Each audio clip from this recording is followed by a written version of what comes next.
Hello and welcome back, all you wonderful Tubi Dicers.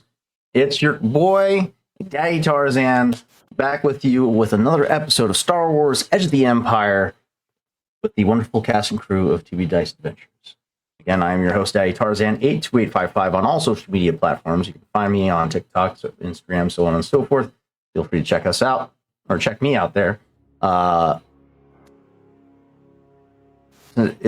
And with me is the wonderful cast and crew of Tubi Dice Adventure. So let's go ahead and get a little cast roll call out to get us started.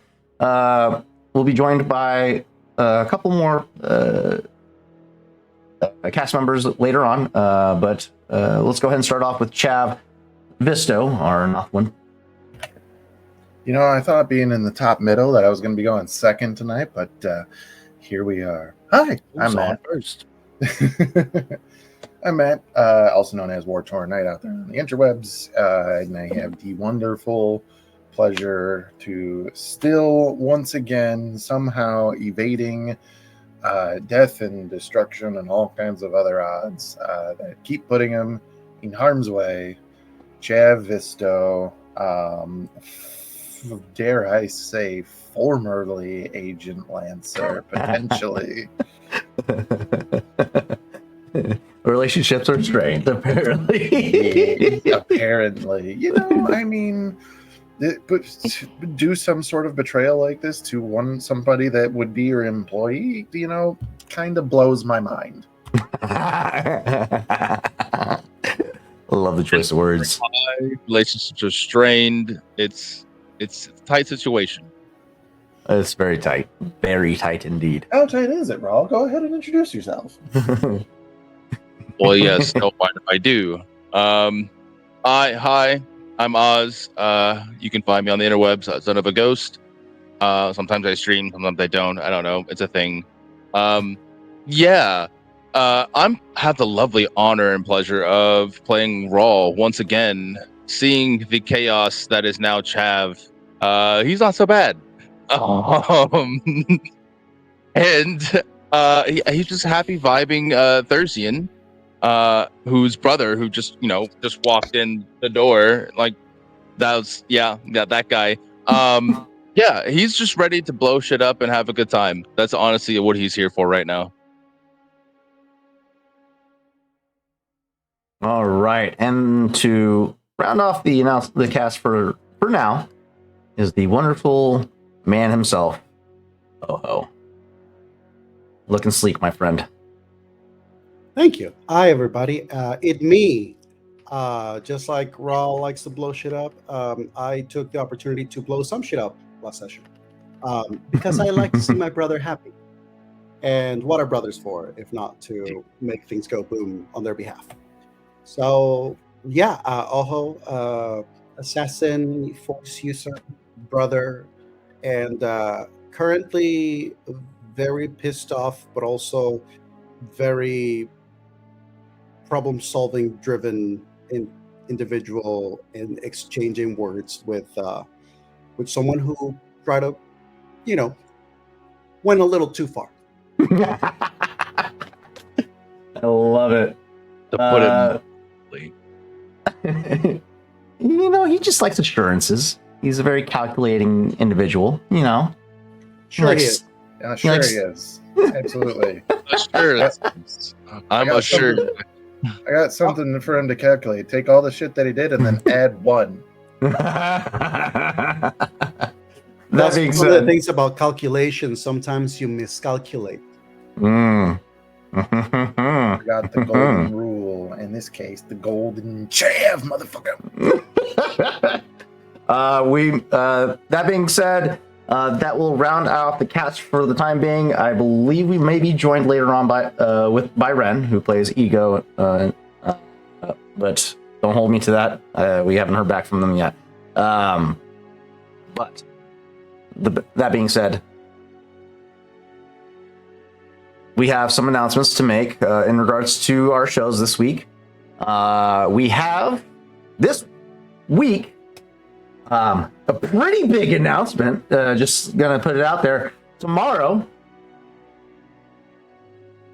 drum roll, we have Dimensional Dial locked in for tomorrow. Chav, would you mind giving us the time stamp for that? I believe Chat would it's not, 7? but Matt will. That is going to be 10 p.m. Eastern Standard Time for everybody else. Moving across the U.S., that would be 9 p.m. Central, 8 p.m. Mountain, and then 7 p.m. for the Pacific, and as well as anybody in Arizona, like our wonderful daddy Tarzan. Buddy. Anybody else in the world, Google exists 10 p.m. EST to the local time zone. And I will see you there. Otherwise, pay attention to the social medias, and we'll kind of let you know when things are going to be happening. Yeah, that's a pretty big deal for us. It's it is been last minute. 84 years.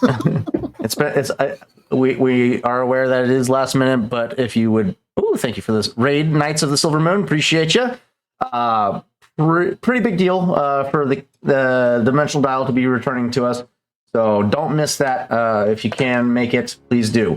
That will follow the continuation of the flagship campaign that we started this whole entertainment group with. Then Thursday this week we have Tales of Varden returning once again at 8 p.m. Mountain Standard Time, and then Frontiers of Eberron, I believe, is this Sunday as well. Let me double check that real quick. Yes, and I have a way that There I we can go. remember what weeks it is now because I have another game those days. So yes, Good. it is this week. All right. So we got a full schedule this week, so don't miss out on everything 2B Dice Adventures. That being said, that makes up for our announcements for the week. Let's go ahead and turn our attention back to where we last left off. We last left off with the crew being tracked down by Killbolt himself, interrupting the surgery that would have freed Chav Visto from the stranglehold of the ISB over the rest of the crew. In a fit of rage, the Nothwin pilot attempted to call Killbolt's bluff and lure him out into the open to talk in person. The agent then sought to punish the pilot's hubris by attempting to kill Dr. Krutala to prevent the smuggler from attempting another escape. A battle breaks out, and the crew manages to deal a decisive blow to Killbolt's resources for the time being, but it came with the price of their Isotech contact's life, Rom, as well as the doctor's life that hangs in the balance. Will Killbolt continue to see the group as an asset, or will he cut his losses and seek their destruction? All that and more is to be diced.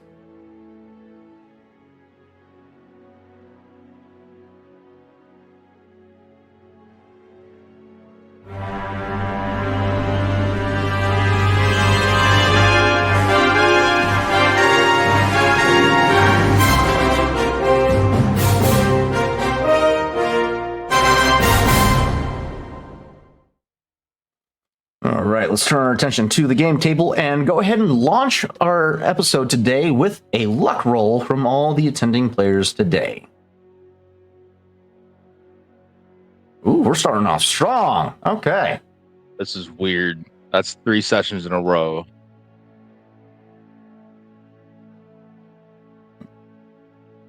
I didn't mean to do that. What are these critical injuries for?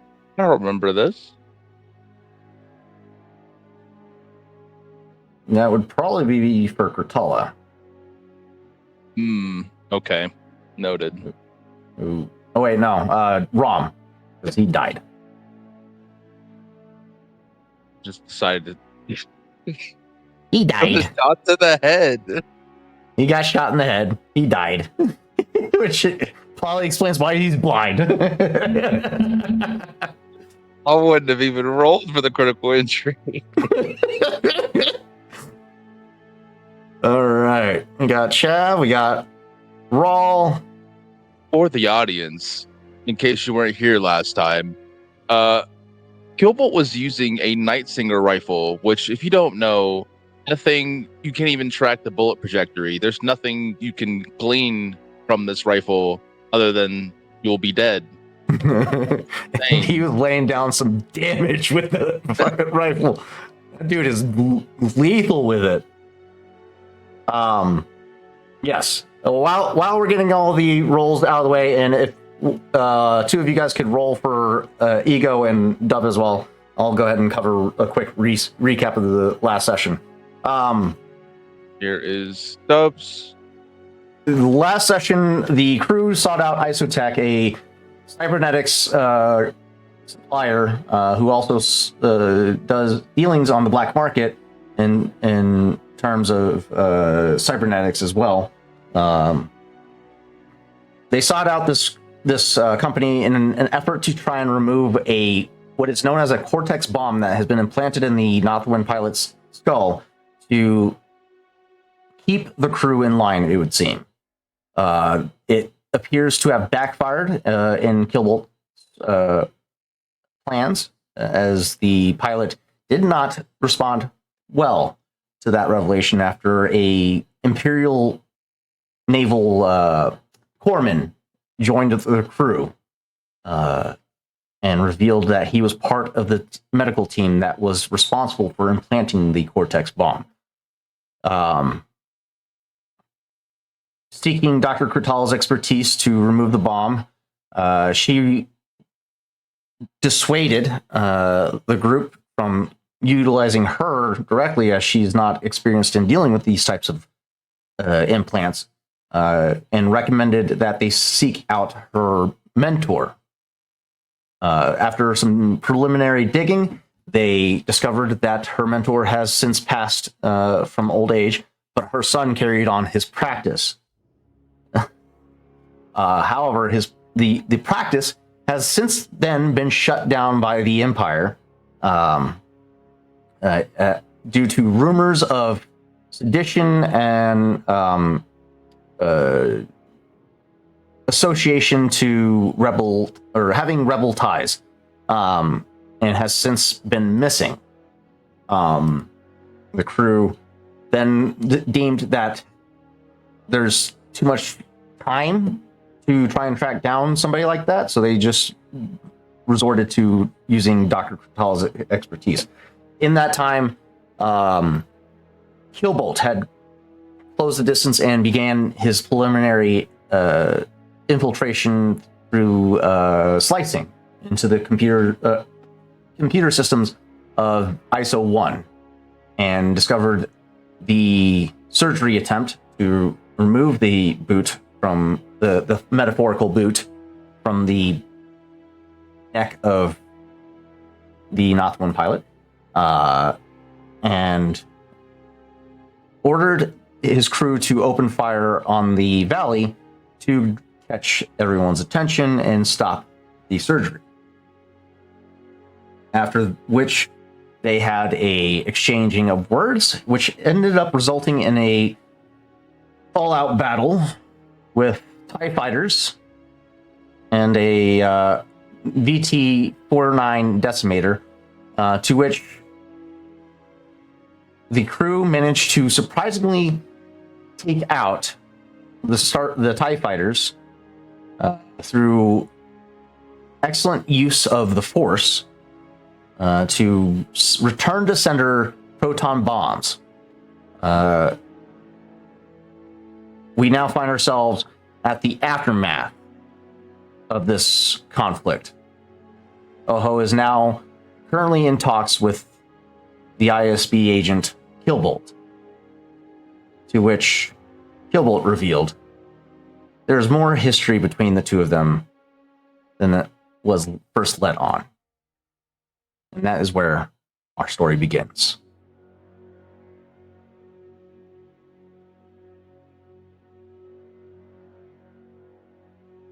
Our scene takes place in the interior of the Northwind Chimera. Oho, you currently still have Killbolt on comms with you as your brother Rawl ascends in. Wait, you took the Northwind Chimera. Yes. Chap is alone. Oho is on the fire spray with No, Actually, Oho's outside I'm on the outside. gangplank. I activated the hologram to speak to That's right, Killbolt okay. while standing in front of the fallen ships behind me and That's the right. body. Gotcha. That's right. So you're Riverside. Okay. So you watch as the Northwind Chimera ascends the mountain to with urgency to get Dr. Kurtala to the VCX. The river provides a level of tranquility for with its ambient sound, and the wreckage of the of the TIE fighter and the TIE Punisher or TIE bomber smoldering in the background behind you as you reestablish communications with Killbolt.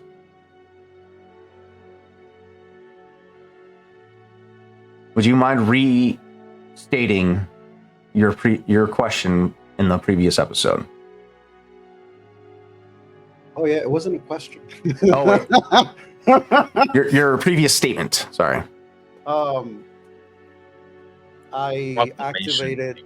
activated the call so that after I basically moved to the nearest ship that was not fully destroyed, took out dragged the body out of the deceased pilot of the TIE fighter, sort of prompt them, against the remnants of the ship, and then I placed the sphere of the hologram of the holocall in front of me so that the view behind me was the falling ship and the body. As when Kilbo were to answer, there's the, "Are you ready to talk now?"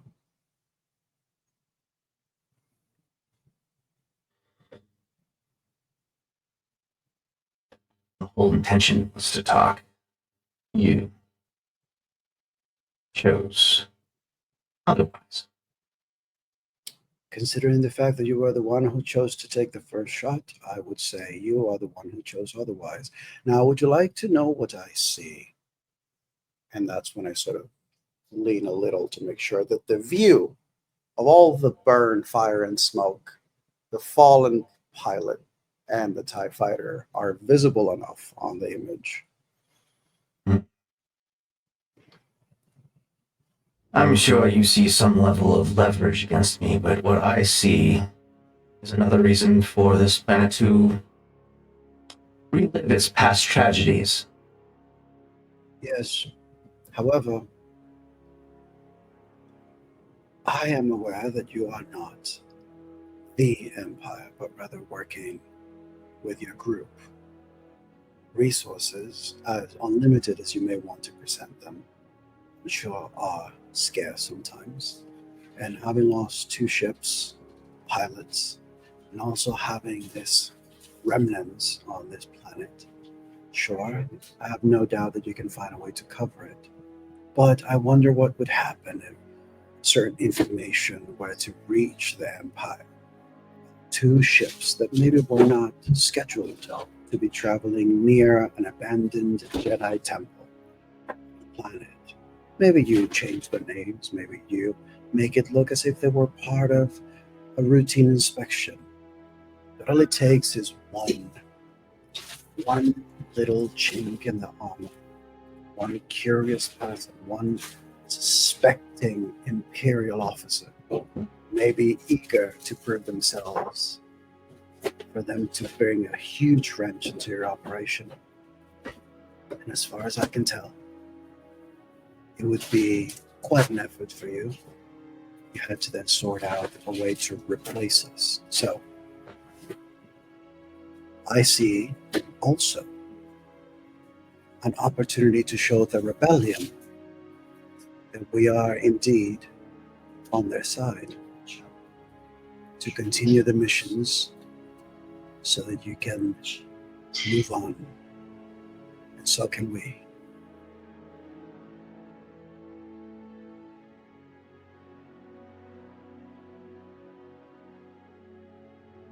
I'm sure you can muster up some level of burden for me to deal with at some point with this leverage that you think you have. It will take you considerable time and effort to do so. I would advise that you continue your course. Well, we will continue our course. But you are going to be realizing that now our exchange and negotiations are very different. You see, Kilbolt, you made a mistake. You chose to endanger Chav to try to control him. And then you chose to enforce your will upon us while we tried to free him from it. The problem is, you chose to stop us. And then I got to see Chav in a way that I had not seen him before. I know what Chav is willing to do to make sure that he doesn't remain a pawn with a bullet already in his head. So, we will continue the missions. We will get them out. We will get the job done. And then you are going to handle your end of the bargain. Here's where you're mistaken. The bomb is not meant to keep him in line. It's meant to keep you and your brother in line. One spends enough time with another, eventually they develop a kinship, a brotherhood. How willing are you to sacrifice your friend Chav? How willing are you to witness him die before you? And know that there's nothing you can do about it. How willing are you to having to search for another crew after Chav decides to close his own head because he doesn't want to be under your thumb? It'll be an inconvenience for certain. That's why I'd rather maintain a working relationship. I must reiterate that bomb is not meant to keep him in control. It's for you and your brother. The bomb is coming out. I'm sure. Eventually. But for the time being, it will act as a reassurance that you will stay focused on your task. Now that you are aware of it. He may be ready to throw away his life. But are you ready to throw away his life?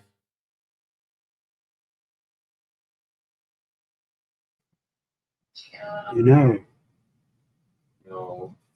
how did it feel to realize that even hiding under your little cloak, I was still able to shoot you?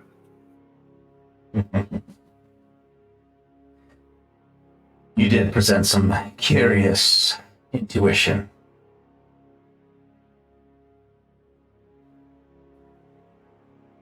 The same intuition that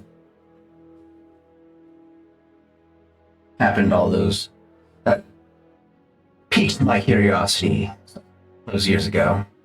Back when you were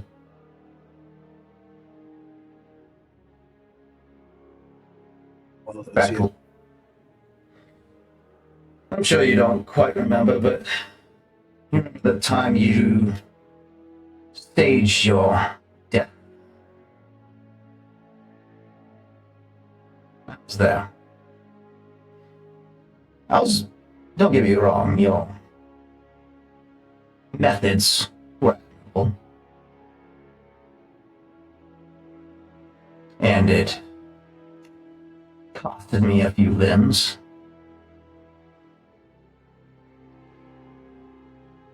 But I remember, I survived, and it made me the man who I am now. I hold no ill will. Trust me. But what I witnessed there that day set in motion this plan.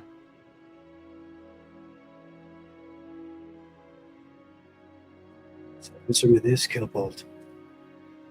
Is your plan trying to exact revenge on me and my brother? Or just collateral? Oh no, I'm beyond grudges. I just know when I see an asset. Again, this is not personal. No.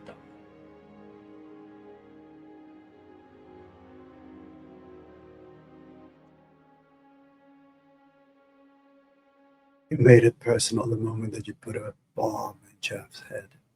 Yes. You made it personal the moment that you decided that doves protect the one that she's protecting, a child, was going to be your leverage. You made it personal the moment that you threatened to break the peace that I had been seeking for my brother and myself. So no, Killbolt, I do not care how many limbs you lost.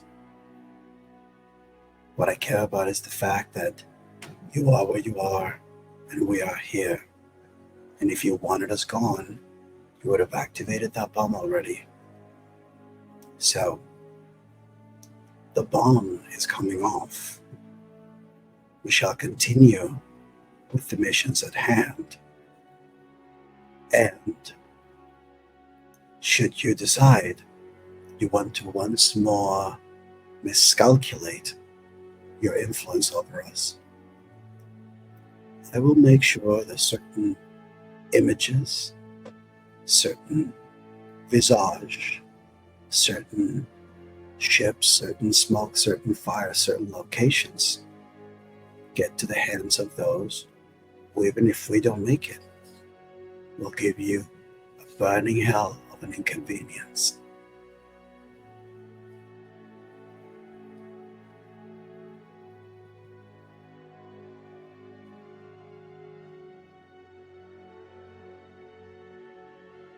I look forward to playing a game of the dark with you one day. You sound like a brilliant strategist. Look forward to letting you realize that I am the dark.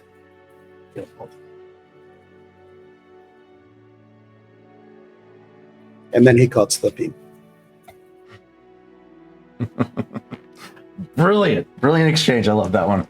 All right. And by the way, Ego is actually on the side filming the hologram and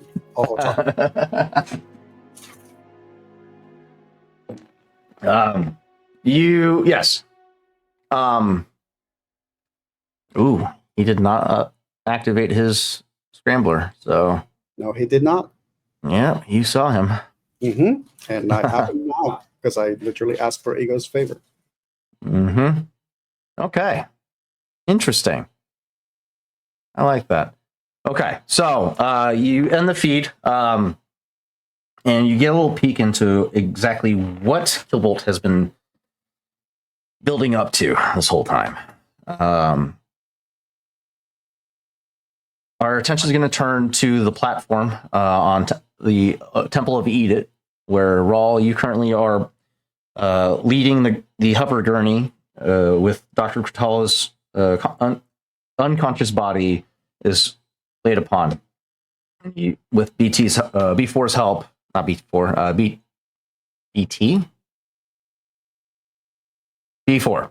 B4's help, leading her aboard the VCX 100 to the medical bay, where the Bacta tank is currently prepped and waiting for receiving of the patient. You lift her up and begin and prep her for submersion, and you get her into the tank. I'm going to have B4 conduct a medicine check to stabilize her. at this time. As B4 is finalizing hooking up all of the necessary cords and wires and tubes, the breathing apparatus, and now she's in the tank. Rawl just places a hand as he continues through the forest to maintain that endurance for her to have the strength to endure through this procedure. And as he does so, he just stares at her unconscious visage. You have to live on. You are a hope for the galaxy. And B4 continues. All right, this is going to be a hard difficulty because she is over her wound threshold. I'll give him a boost die because you are helping him.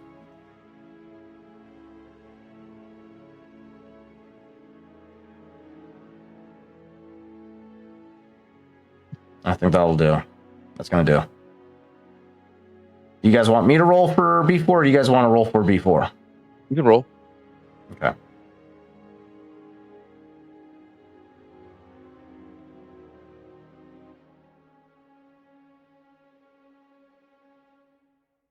Okay. Would you guys like to burn a Lux token to re-roll that last ability point as a proficiency?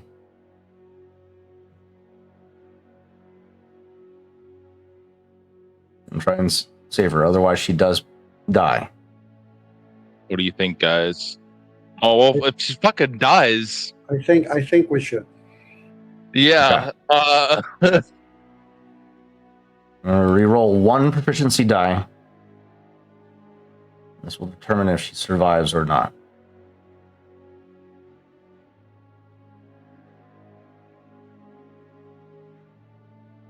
Fucker.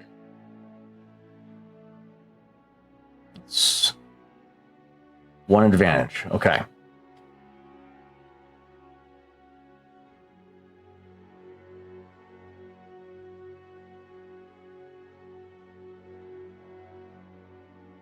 She's in the tank, but as of right now, I mean, you've concentrated on Endure to keep her life force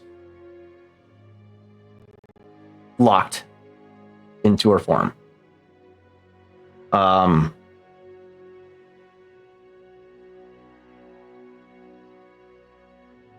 now, there's no sign of either way. Her vitals are critical, but they don't appear to be dipping at this time, indicating that she's that B4 is losing her. It's just she's still in a critical state. It could change with time, but for now she's in the tank. And have to commit a force die to maintain the endure. I want to try to see if I can use the manipulate feature. Okay.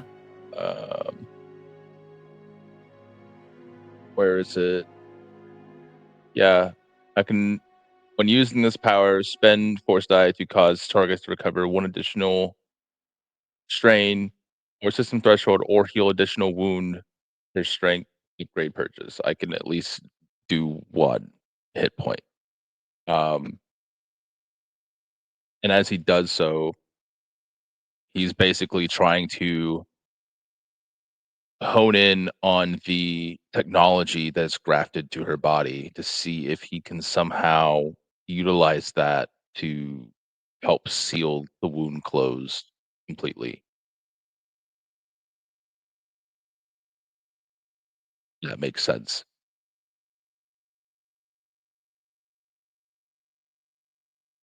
Okay.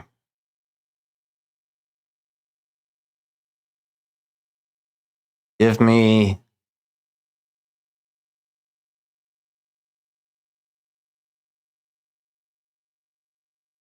Just give me a force check. You want to go? Well, I have no strain, so I'll just do the regular 2 die. Oh, Okay. God.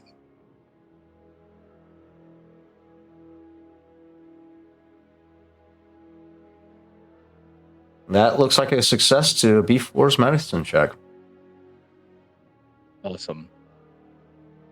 I love that for us. You reach out through the force to try and aid B4 in this moment to try and stabilize Kurtala. You can feel her life force begin to wane, and you reach out and encapsulate that life force through the force, anchoring it in place. And eventually, her vitals begin to stabilize.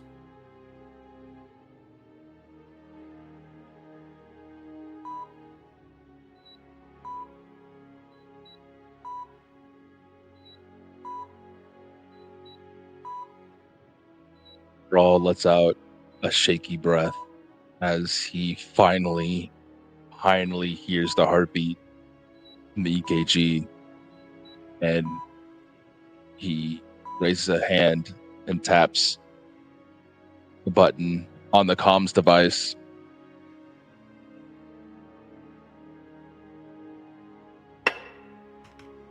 Brother, are you there?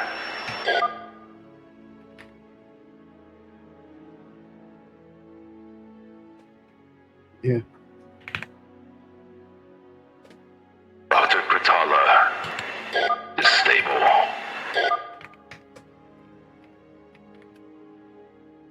He's going to pull through. Do not say anything else about this through comms at all. And he knows he can't see it, but he ends the feed connection. Brother got his message.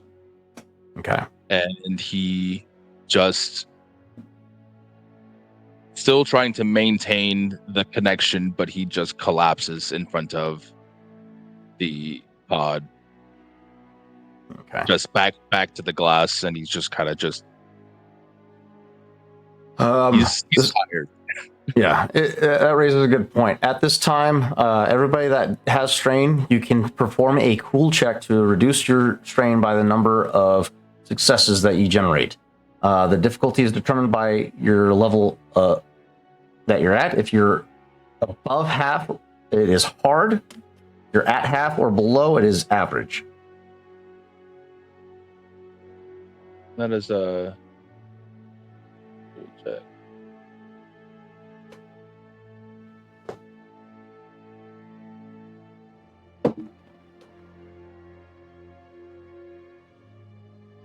So, you reduce your strain by 2 points.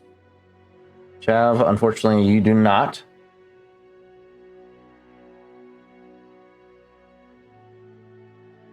Second. You have balance, don't you, Oho? From Night Sister? You can utilize your first die to regain strain. I don't need to. I literally only had 2 strain. Never mind. Must be nice. I'm just chilling, bro.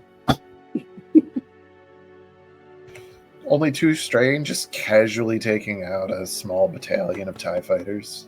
I ain't stressed. As they say, the Force provides. God Rawl I don't think tired. He did not recover any strain. Yeah, you guys. No, he recovered 1 strain from the light point. That's it. No, that counts as a success. Well, I guess, yeah. That's fine. So, yeah, the aftermath of this conflict between you guys and Killbolt demanded a lot from you. Some of you are unable to find are unable to center yourself enough to find some reprieve for the moment. Whereas Oho, you've gained some clarity into your relationship between the crew and Kilbold, and that gives you a line of focus that allows you to recover. Spite goes a long way. Spite does go a long way.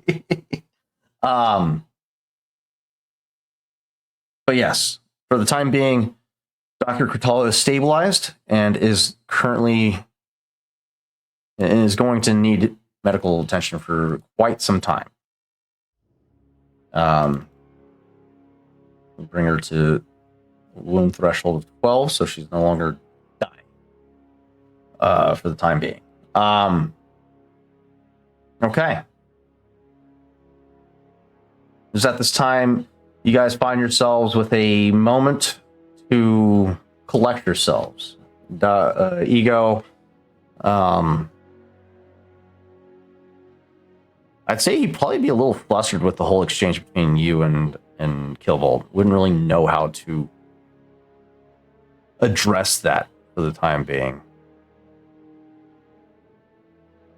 I would say that probably. I mean, Oho is not really probably even noticing that or taking mind to that in this moment. I would say that Oho probably just takes the time to, with Ego's help, to just like check the ships, whatever. Like I believe that you said that one of them was completely obliterated, but the one that did manage to like not fully be destroyed, check inside if there's a black box to try to get it. If there's like any parts of the mechanics of the ship that could be potentially used, he may retrieve any salvage, including also checking on the pilot's body. Okay. Pilot himself has a. Actually, go ahead and roll me a. What would this be? There's no investigation in this game. So this would be a perception check. I'll make it a hard difficulty as you're canvassing the area.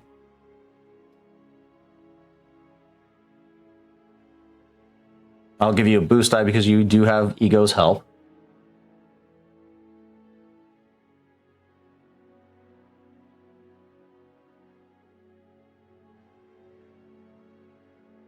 All right. 2 successes, 4 advantages versus 1 failure, 4 threats. So that brings it to 1 success. Okay. So you go over the pilot's body itself. Nothing to be found there, but as you make your way to the wreckage of the TIE Fighter, you do find an emergency repair patch kit, as well as a emergency stim pack kit. And field rations.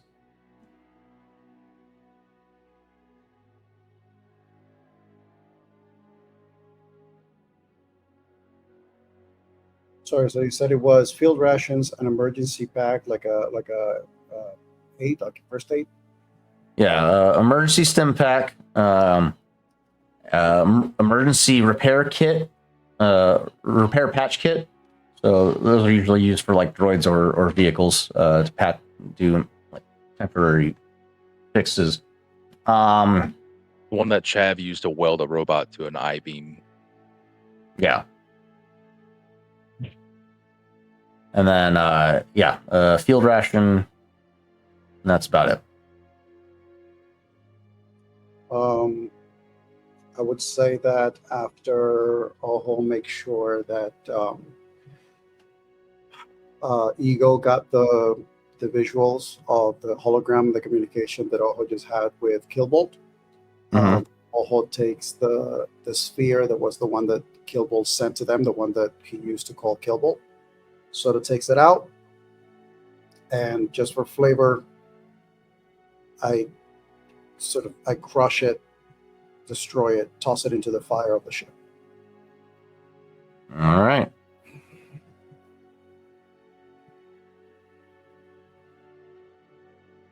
And you do so. The holo communicator begins to spout gouts of sparks as it power supply begins to rupture and expel. And it's you guys have to take a few steps back to avoid getting doused in battery acid, essentially. That's on fire. And yeah, you watch as the holo communicator disintegrates in the fire. I think that at that point, the one thing that I think Ojo does tell Ego as they prepare to meet the rest of the group, he pauses for a moment before they board. His eyes look up to where the landing dock, where everybody else is in the distance. And he just says, I'm not entirely sure what the things that you're capable of doing. There's a chance that Chav is going to need you more than any of the rest of us, at least for now. Yeah, he didn't seem to do too well. Would you? To be honest, probably not.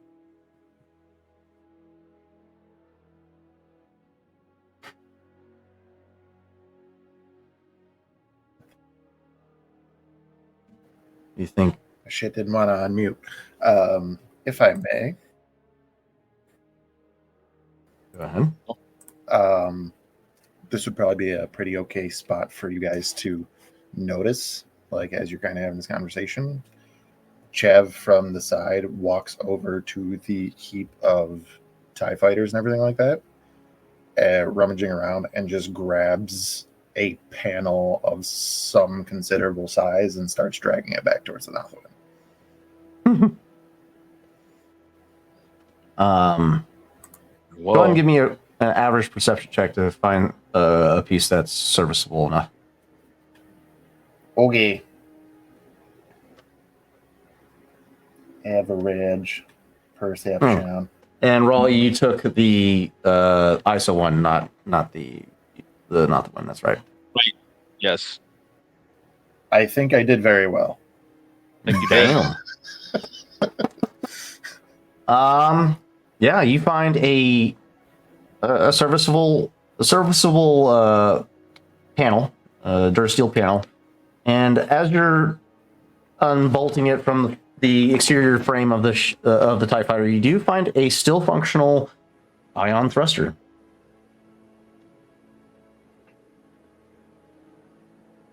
Which is I not doubt that I something can to scoff at. I was about to say, I doubt that I can move that myself. Yeah, Well, I mean, if Like hell?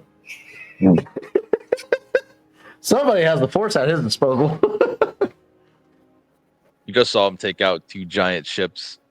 Technically speaking, I don't. Chav. There's a chance that Chav doesn't really know exactly how the fuck that happened. Also Or- true.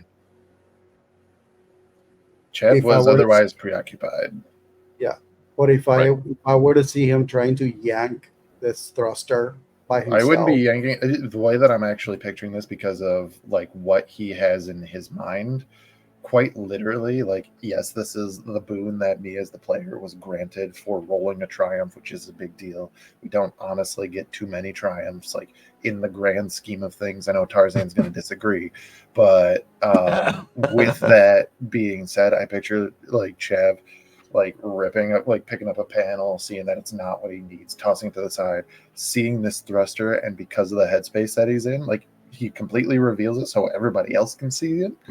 But because of the headspace he's in, he goes, I don't need a thruster, and just goes and starts looking for other pieces because his intent is to patch up the Northwind because it took a bombing run. a bomb run. Yeah. Yeah, she needs some repairs.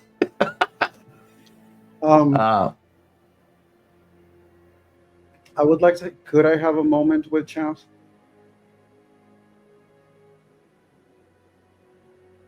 It's up to you. Do you take a minute to stop him? I don't stop him. I just join him. Good, because he's not slowing down. Yeah, I don't think Oho would expect him to stop and talk. I think Oho pretty much gets and understands where Chav is to an extent. Um, he sort of just stands near Chav, watching him do his thing. And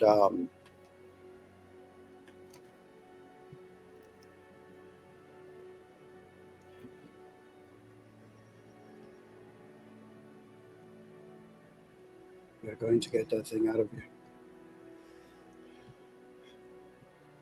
Chad at this point, kind of like panting, kind of slams the panel that he's using down and then begins to start climbing to the top of the chimera as you sort of say that. And as he's like climbing up, he's panting, he's pissed, and he goes, "Yep, as soon as I get chimera up and running again," gets to the top and then uses the exo glove to hook shot the panel, grabbing onto a mount up top and then hoisting it back up so that he can actually get it where the bombs hit on top of the chimera.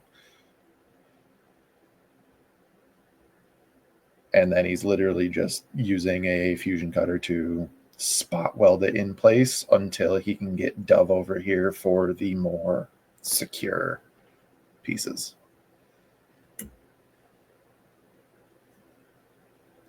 We're going to continue with the missions. You know that, right?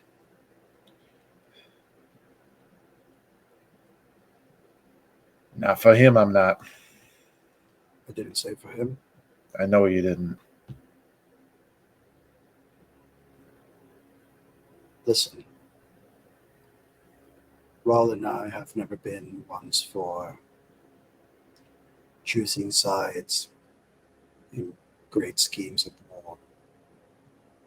Usually the sides that we choose is beside one another, protecting the person right by your shoulder. That's what we have always chosen. And I just want you to know, you are by our shoulder.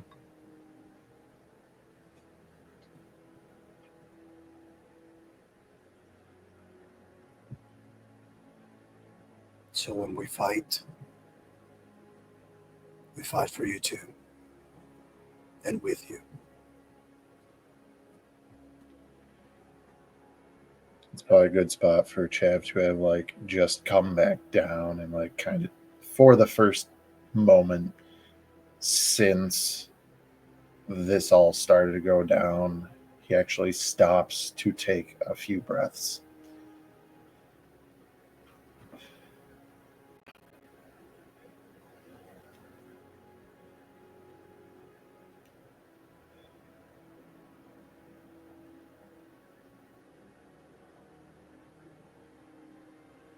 Shit, he doesn't know that.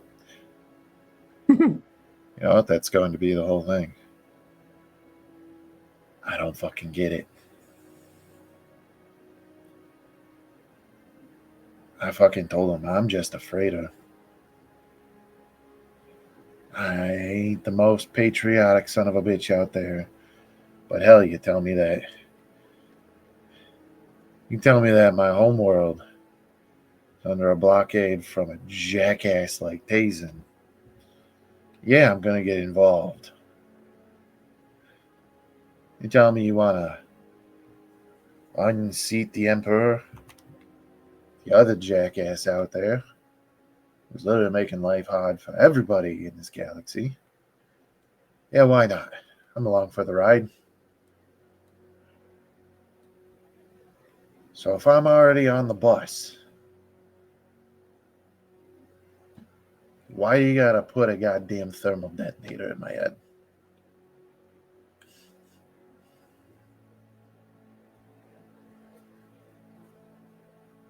Oho looks at you for a moment, thinking about the exchanges that he's had with Kilbo, thinking about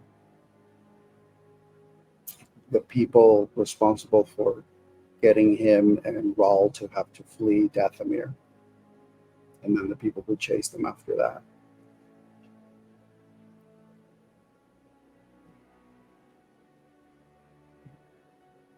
They don't just want you in the bus, Jeff.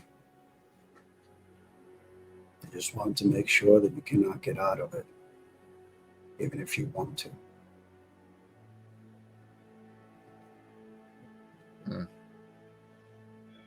Well,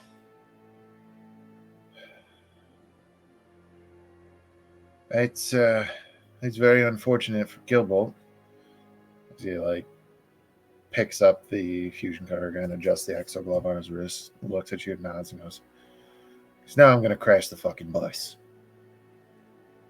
And he starts walking back over to that pile. You won't do it alone.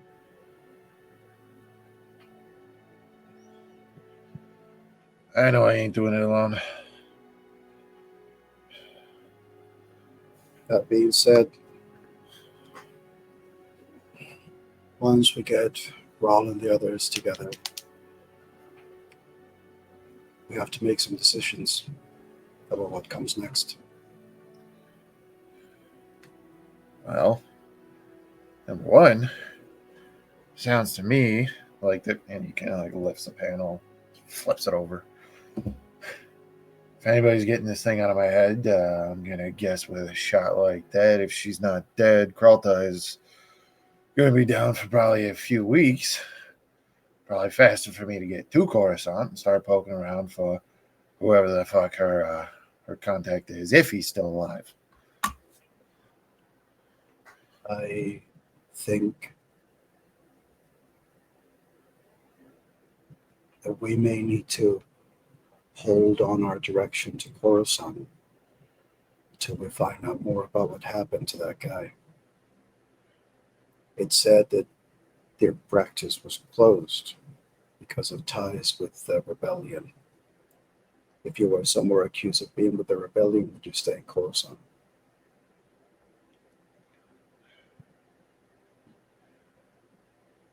Yeah, I guess I wouldn't. So what, you think he's where we're going anyway? That'd be an awful convenient plot device. they both look into fourth wall. Dun dun dun. Ain't gonna be that fucking easy, god damn it. Tarzan, I just gotta fuck with you. Ojo says, it may be too convenient, yeah, but I think it would be wiser of us to at least remove the options where they will not be before we choose to travel across the galaxy for it.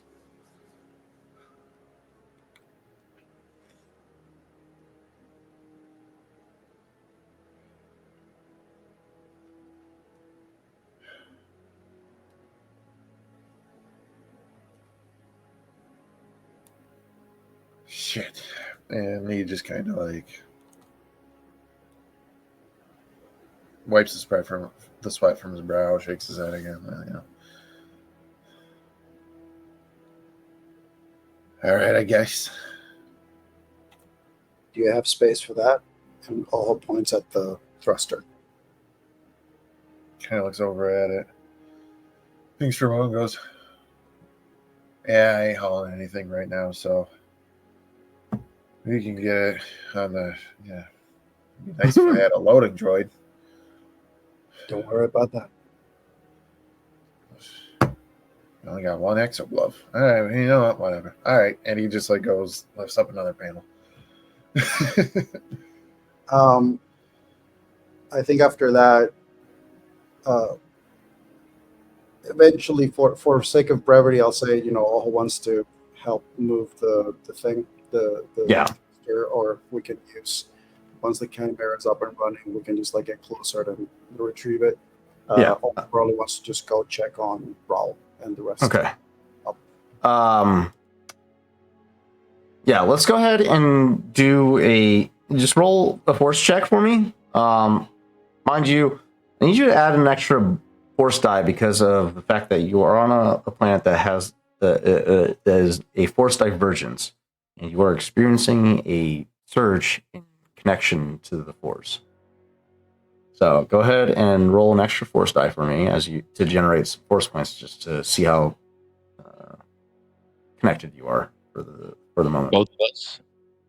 Well, for Oho, just not for now, because he's using the force to try and recover the ion thruster. Okay. First chat. Yes. So it'd be your force rating +1, unless you plan on using any extra abilities.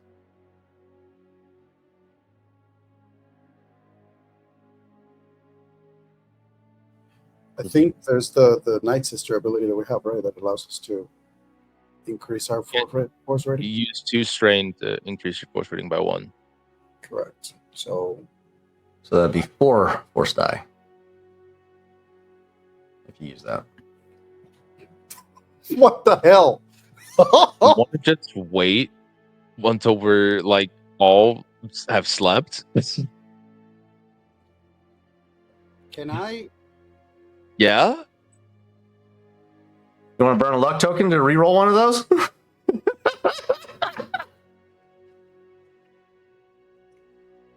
Hey, we're top of the first hour. Okay, hang on now. Yeah. The thruster. It's not like we need the force to retrieve the thruster. No. Make it easier, but we have plenty of fucking ships. Yeah, you got resources. You got a fire spray that has a tractor beam that and it's not like we can fly right away because like Chaff is making repairs and stuff. So it's not like we need it right now. Yeah.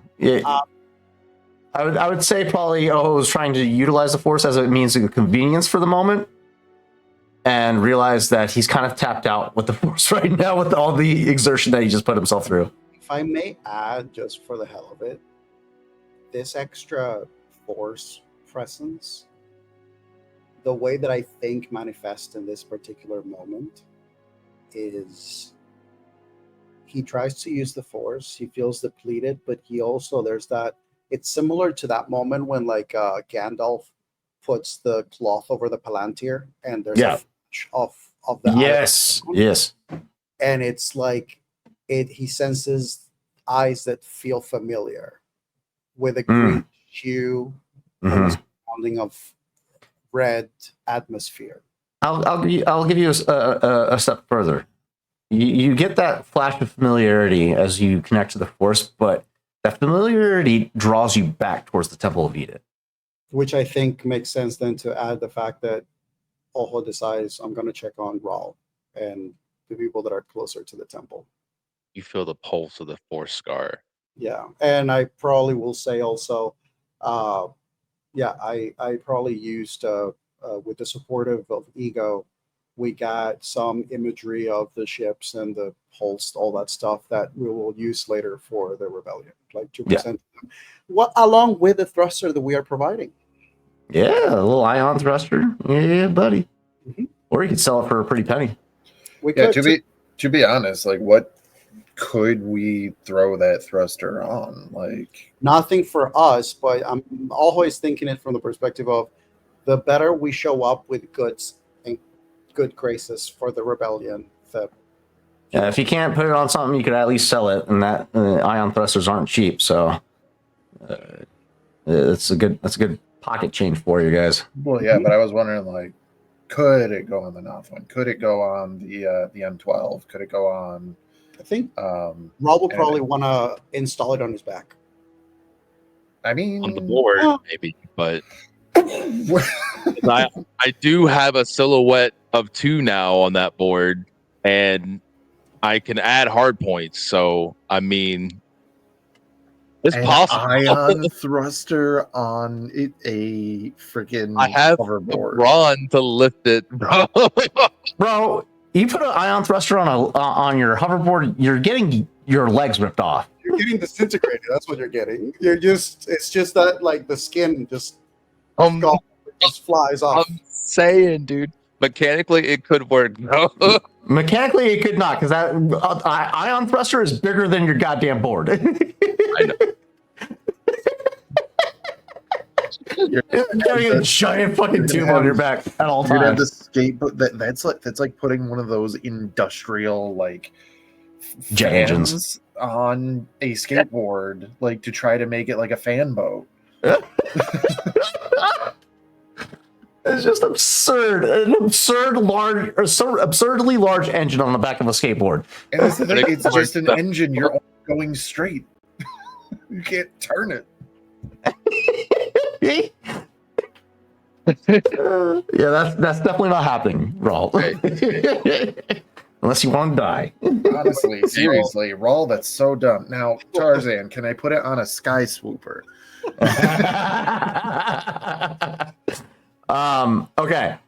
So, yeah. Your senses draw you back towards the Temple of Edith. It looks like for the time being, the Northern Chimera is grounded for the moment while Chav is executing some repairs.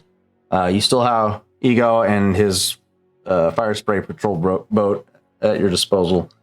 He's probably going to want to hang out with Chav to keep him company, but is probably willing to escort you or give you a ride up to the temple if you need it.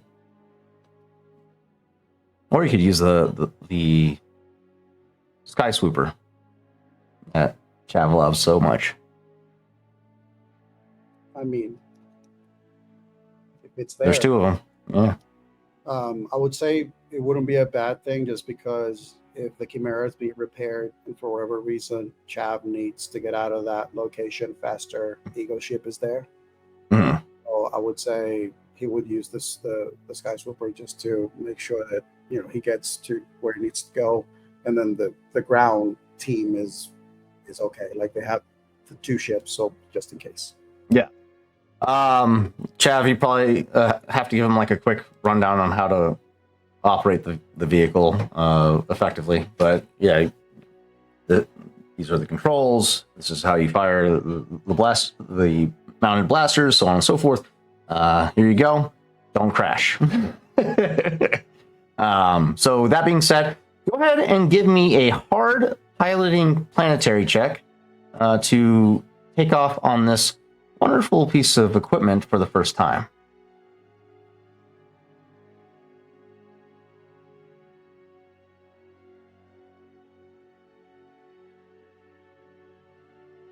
Is Toho gonna make a fool of himself?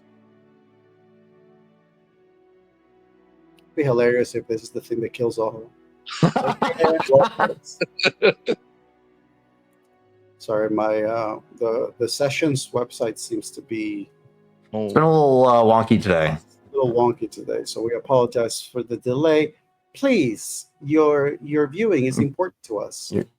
Your presence is greatly valued. Yeah, planetary hard. Planetary hard difficulty. Aw, Oh no! Oh, Say it ain't so. okay, you do have advantages, so you don't crash. You don't crash. Chav's sitting here like, all right, so that's the pitch, that's the and this is gonna make you roll left, this is roll right, all right. Okay, you're good. No, the other it just Yeah, it's a bit of an issue at first. You eventually do get a hang of it, but it takes a little more time than you were expecting. It's not as intuitive as you expected it to be. And yeah, Chav is giving you call outs from the ground like, you're pitching the wrong way. Lean. just imagine Chav just pivot. Pivot. You're muted, buddy. that's how it would sound to him anyway. You are the fuselage. It's a hang glider. It's not a fucking air speeder. All right, but eventually it takes over the course of like 10-15 minutes for you to finally get your bearings with this glider, and eventually it starts going the direction that you want it to go, and you make your way up the mountain to the Temple of Edith. I'd say that probably takes you about 25 minutes to eventually get on track and make your way up the mountain to get to the temple. There you see, did Dove go up there? Was Dove was on ISO 1? Yes. Dove was on ISO 1. Dove was the one who carried Dr. Katala the rest of the way to B4. Yeah, that's right. So yeah, Dove is on the landing pad with you, or not the landing pad, but on the VCX with you, keeping you company in the med bay with Dr. Katala. You land on the landing pad with the rest of the ships. You're greeted by Scuttle and Uno, and Reaper, who all seem to wander or seem a bit flustered as they're just becoming aware of the whole situation with everybody arriving in such dire situations. And you make your way into the interior to the VCX or the temple. I think that upon arrival, there's a moment of, once he gets to the platform, there's a moment where he sort of walks around the ships to kind of look at the temple. Mm-hmm. It's the equivalent of Aragorn looking through into the little gap through the mountain where the ghosts were. Yeah.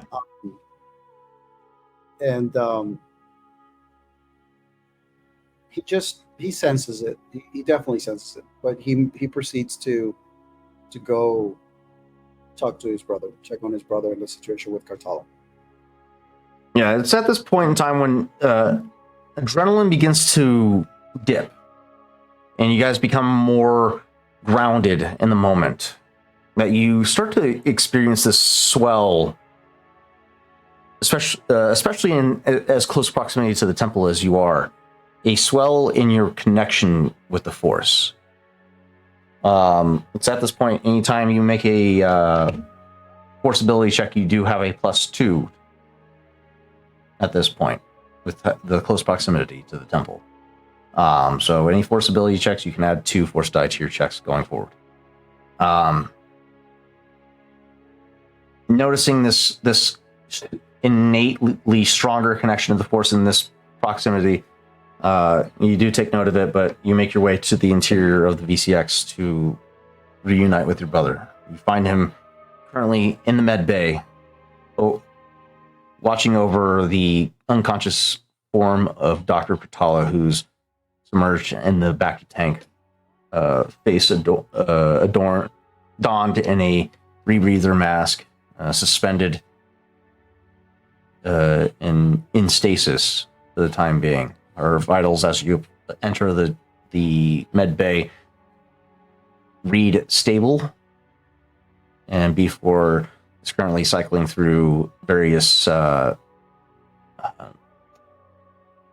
antibacterials and drugs to help treat the doctor through the Bacta tank.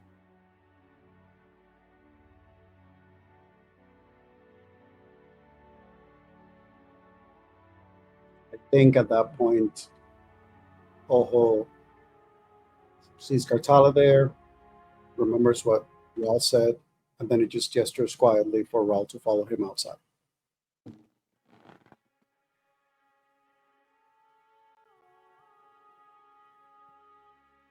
Dove will put a hand on Raul's shoulder. I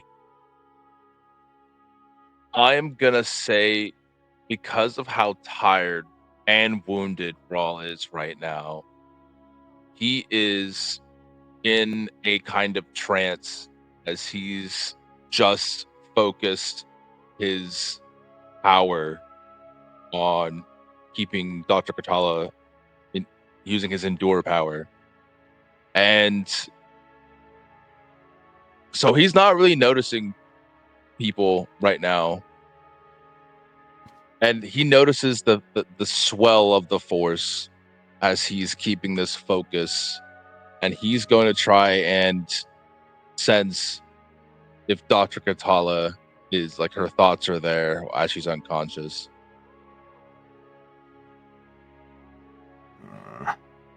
There we go. Okay. All right. Go ahead and form a sensibility check if you would.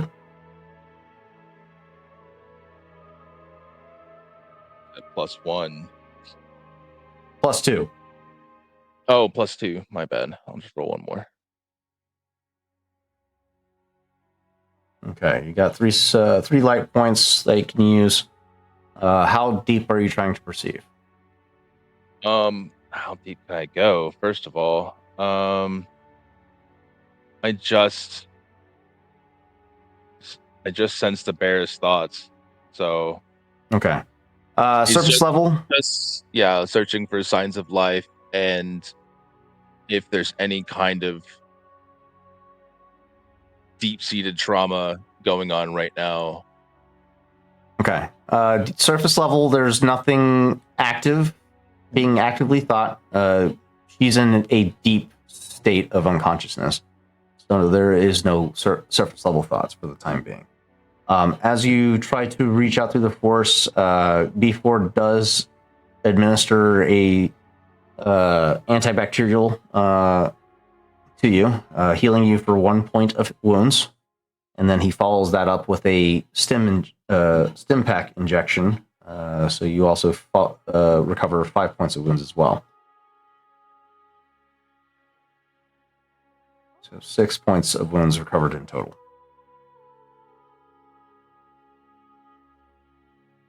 He's also going to see Oho and do the same thing.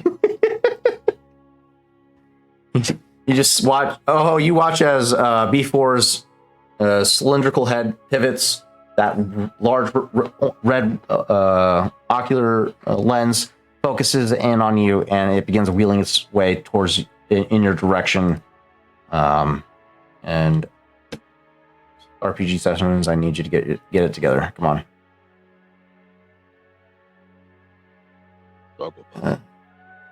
It is a struggle today. As the needle of the stim pack goes into Rawl's skin and he feels the flow of medicine, the camera would see his eyes like dilate and then focus again as he kind of snaps back to his senses. And that's when he kind of swivels over and sees his brother.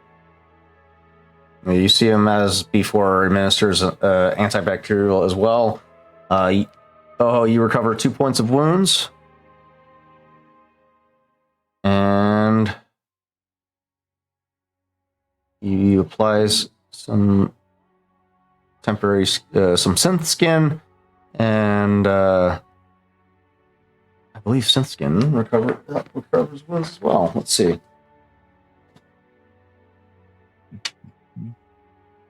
Double check, shall we?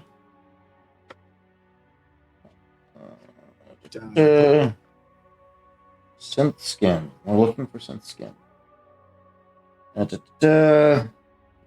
Artificial flesh coatings are used both to treat injuries and coat cybernetic limbs. As first aid to treat cuts and bruises.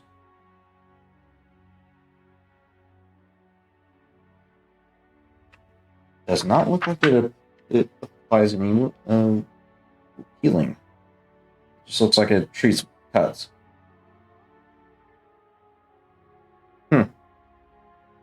So no, he wouldn't do that. He would just give you a stim injection and then apply synth skin to any cuts, obvious cuts and whatnot.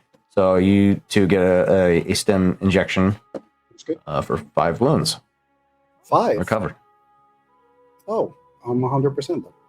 Yep. B4 is hard at work right now. He's in overdrive. Much appreciated. More than he's ever done in his life. as Rawl looks over and sees his brother, sound kind of just snaps back at the crystal focus. I'm sorry. Did you say something? You kind of, he's checking on you. He knows that you're doing your efforts and your focus. And he just leans very quietly, whispers to you, "If she needs you here, it can wait. Otherwise, I would like to speak to you, but I don't want to do it on the ship."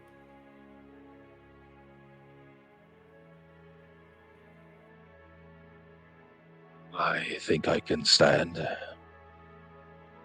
And he struggles. He had crawled over away from the tank now, and is like against a medical like tray stand thing. So he grabs onto the pipes to try to get himself up, and you see him struggle. And it's the first time you're seeing him really weak. Like this took a lot out of him, and it's really hitting home how much your absence has been missed. I think if he's you struggle, he's already there. Like his shoulder is there for your arm to like use for support if needed. He does so and kind of just lets you help guide him outside. Oho leads you out of the ship and allows to walk a few steps with you, trying to get away from the ships and the group. And the walk is in the direction of the temple.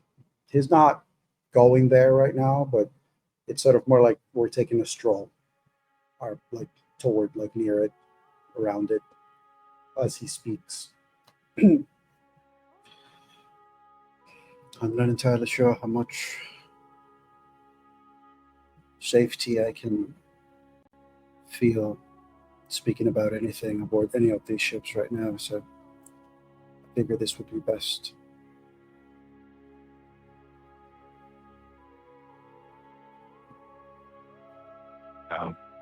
There have been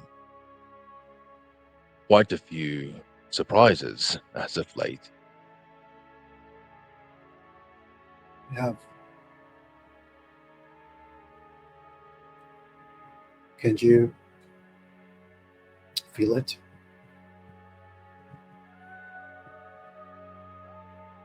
I imagine Raw has been sitting down on a rock outside, and he brushes his hand along the ground, touching the moss and the fauna of the place. This place seems to breathe. There is life here.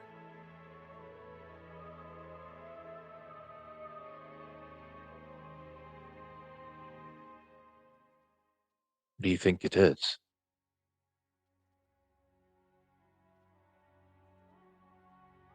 I think it is the type of place that would make someone like a Jedi believe in a calling. I think this is the kind of place where things like the Force, if we were to ask questions, it may give us answers.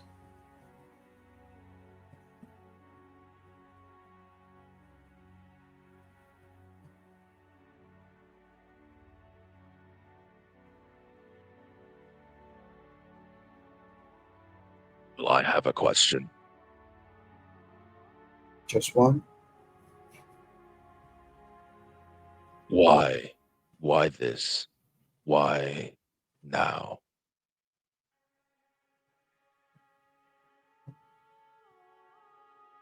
Oh, it doesn't matter, bro.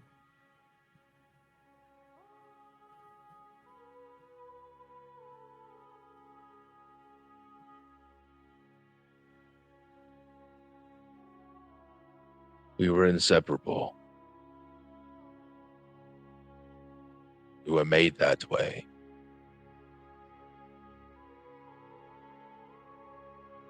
It was built into our core of who we are. And then something tore that connection. And both of us changed from it. And now it brings us back together again.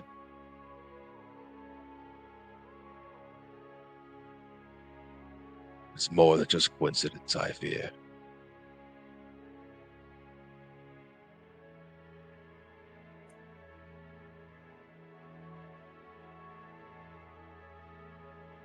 Remember what Grandmother Tolson used to say when it came to executing a plan?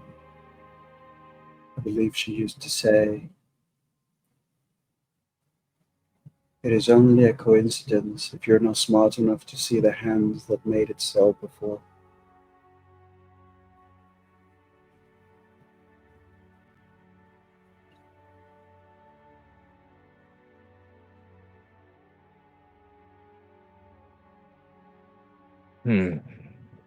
The grandmother.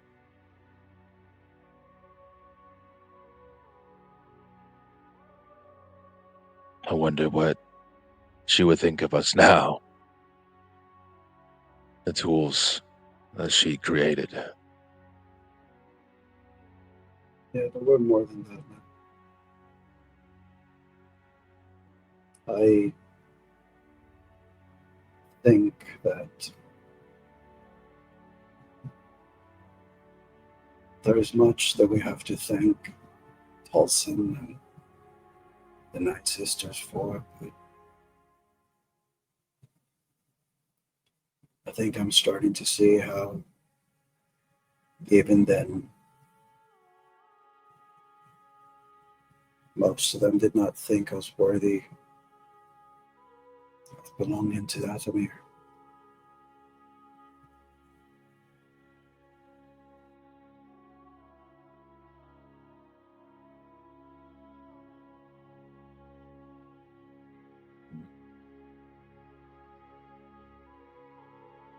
So we prove ourselves yet again.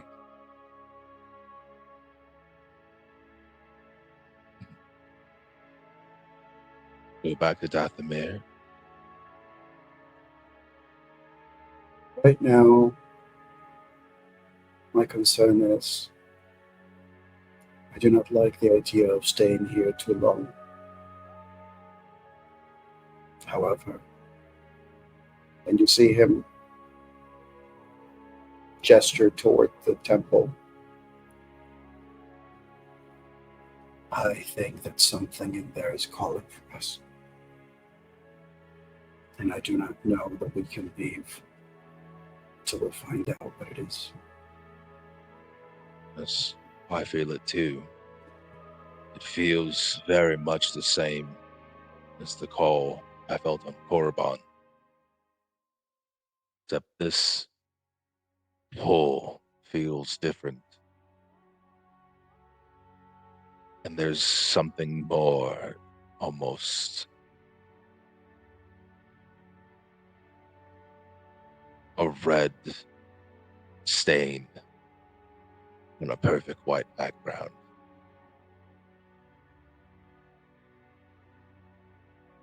It feels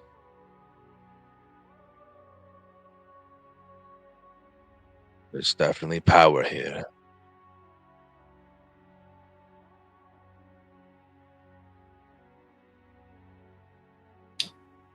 I don't know if it'll prove us worthy, but it's worth a look at least. So we get the rest of the crew to get ready as much as they can to depart as soon as we can. And we go in to try to find some answers.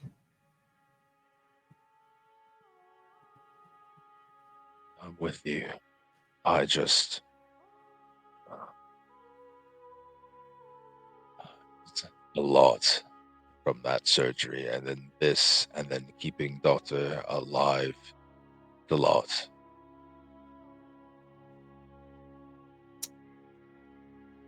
I think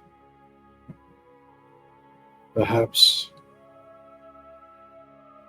a relocation within the planet, at least to not linger in the same place. I do not know, we do not know who may have seen the smoke of those ships. I do not think it wise for us to linger here for too long. I know we need rest, but I think we also need to move.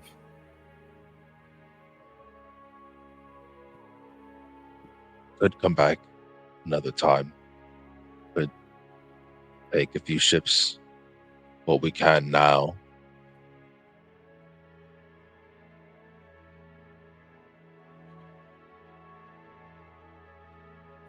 I do not- Or if we stay, we'll have to do this quickly. And if I just get a nap, we can canvass the area.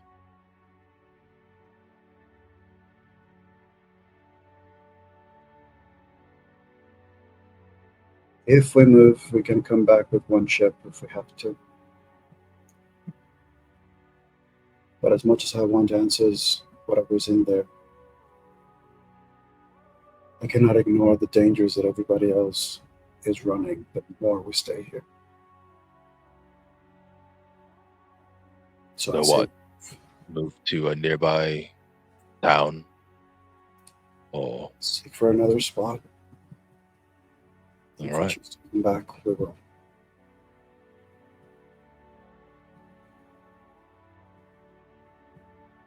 Help me up, brother. And he reaches out, clasps your forearm. Oho brings you up, and when he does, he brings you up and keeps the momentum and goes to, and he sort of holds you there for a second. Raw. How tall is Oho again? Like 5'9", 5'10". Okay. Raw brings you in close and just forehead to shoulder and just lets out the biggest sigh of, damn, that was a lot.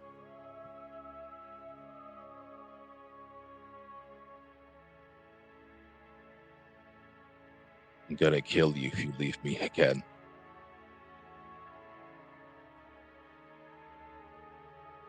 About this time, the set starts to set on the horizon. Start getting a beautiful array of violets and blues that reflect off of the walls of the Temple of Edith before you as you have this discussion. The activity of the local wildlife begins to roll down to a low hum as the transitions from the daytime active creatures to the nocturnal creatures.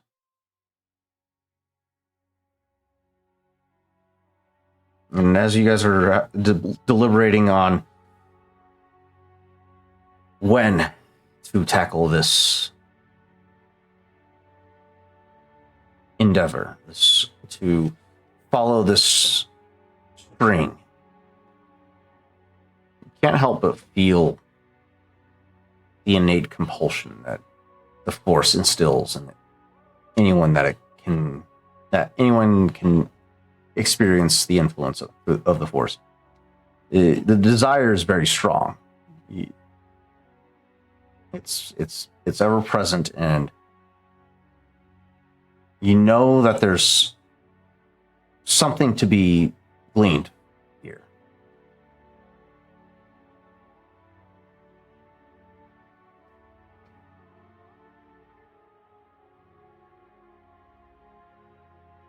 it's at this time. Let's go ahead and take a quick 5-minute break as we continue the story. It looks like my cat needs to be let out as well. We'll be back in about 5 minutes. Don't go anywhere as we continue the story of Star Wars Edge of the Empire with Core Atlas. We'll be right back.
Hello and welcome back, all you wonderful 2E Dicers. Let's go ahead and return ourselves back to the story of where we left off.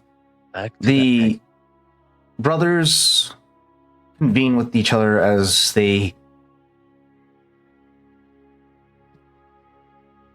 What's the word I'm looking for? Consult with one another about the swell in the force that is presented to them here on Devran at the Temple of Eden. Back down in the valley, Chav is hard at work repairing the damages that has been done to his ship from the assault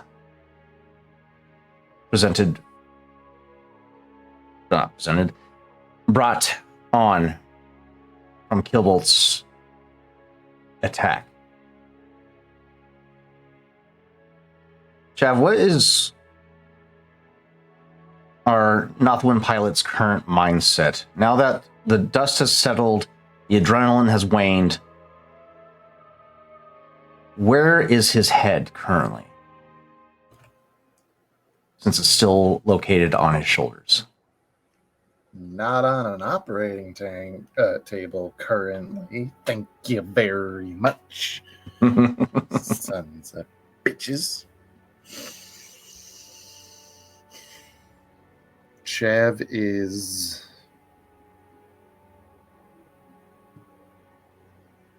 Dare I say, Chav is approaching the end of the spiral. Of the spiral that he is currently grinding down like it was a fucking skateboard. He is going through it. He is angry beyond belief. Like,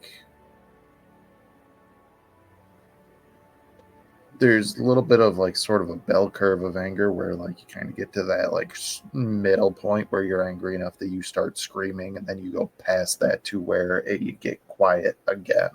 Yeah. And that is where Chav is. All he can think about is getting everything back the way that it should be, fixing up the Chimera, getting this thing out of his head, getting Kralta back on her feet, because he's still got his own wish list.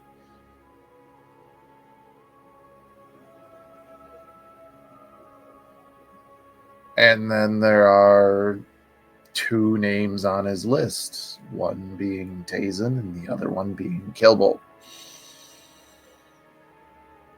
And he's not sure who's higher right now, which is saying a lot considering the history that he has with Tazen.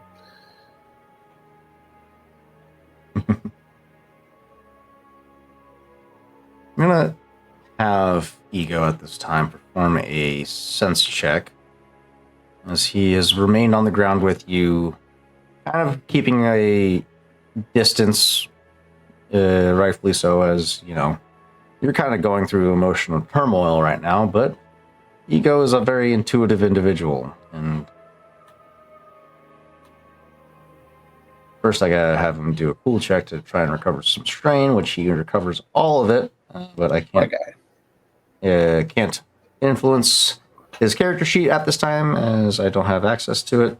So we'll just go ahead and notate it in the notes. Ego recovers 5 strain.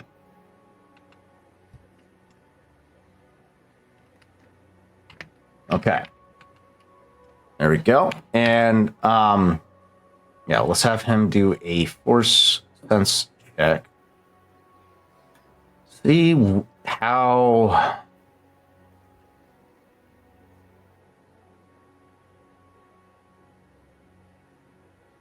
See if he delves into enough to get some level of intuition as to the current state of mind that Chav is at.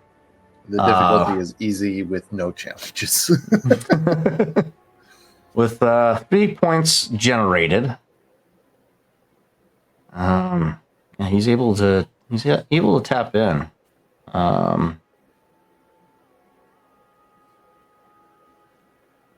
Chav curses at the top of his lungs and yeets a spanner across the hangar of the Northwind Chimera. Yeah, he currently locks in on your current thought at the moment. As you're going through this turmoil and you throw the hydro spanner, what is the thought that you're dwelling on at this time?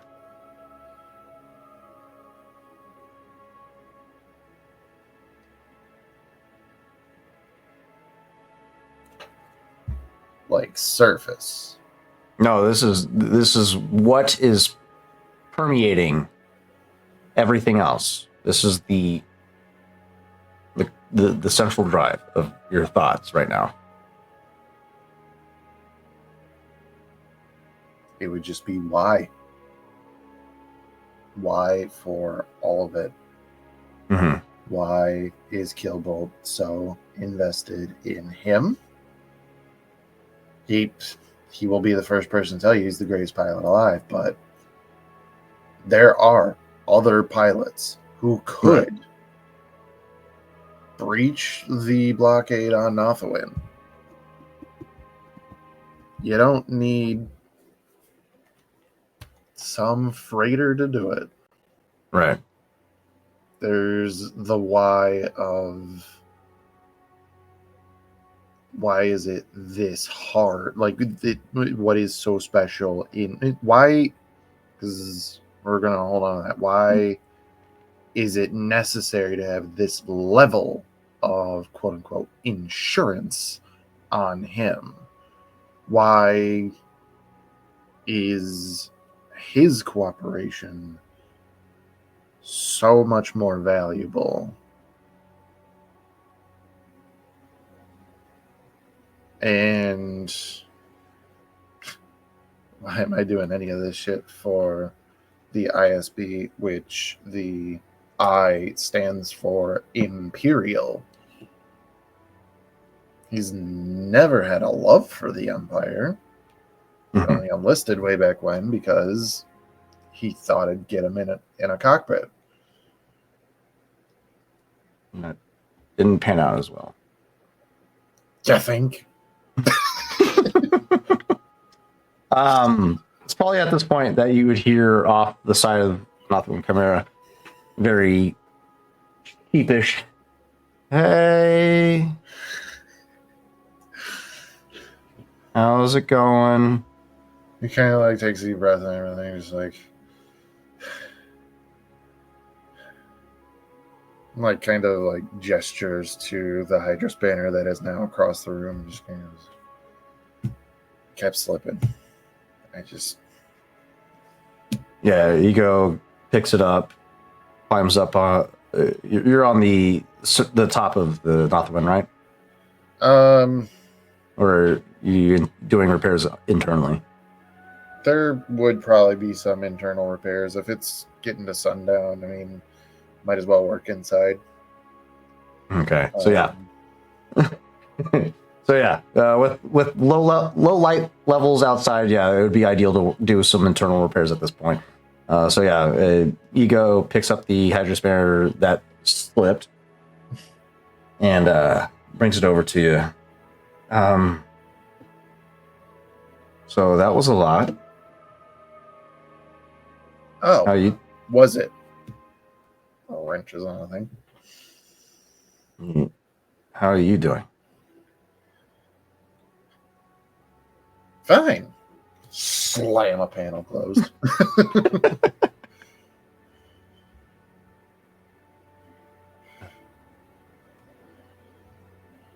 I'm sure you're going through a lot right now. I just wanted to. If there's anything you want to talk about, I'm always here. You know that, right?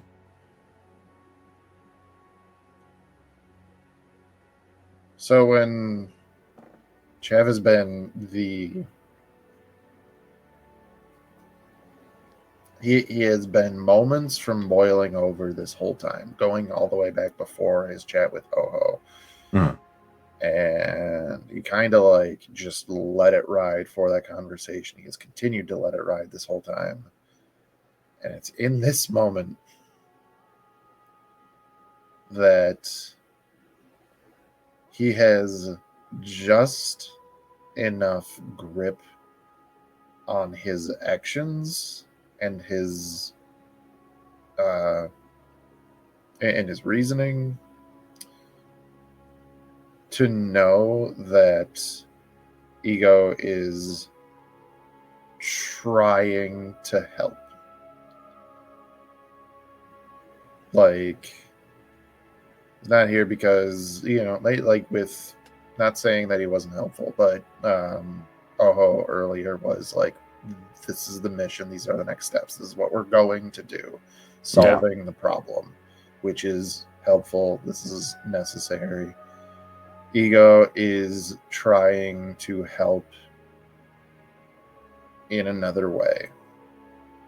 And Chav can recognize that in this moment and stops again, kind of like putting his hands on his hips, taking yet another deep breath, and just kind of like,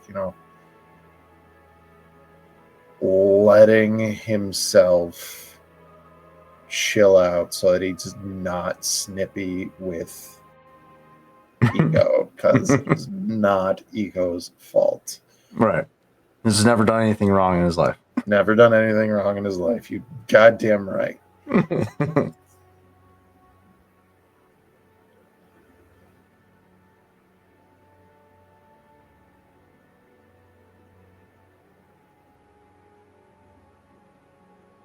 And Chav just kind of like thinks for a moment and just kind of goes like,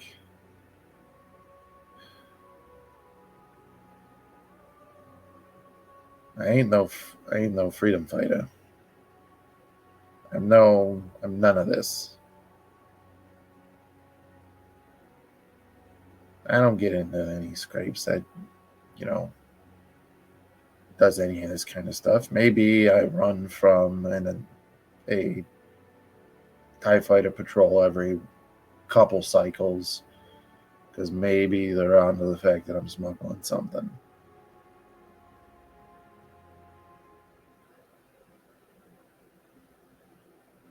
I don't fight wars. I don't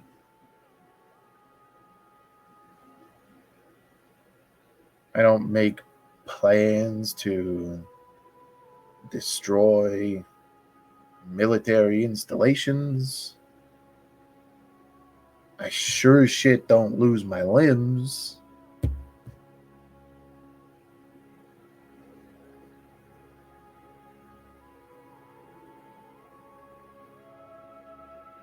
I ain't a bounty hunter. I ain't a whatever the brothers are at this point. Jedi, I don't fucking know.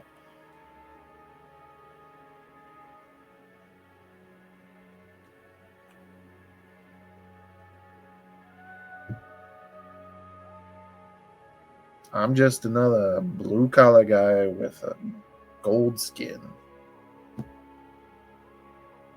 And yeah, that might make me seem like a trophy, and I am. But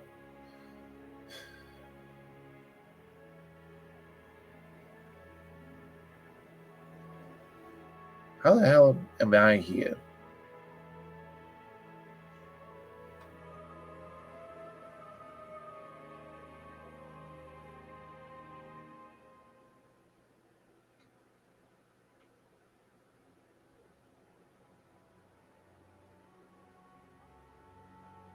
It's a good question.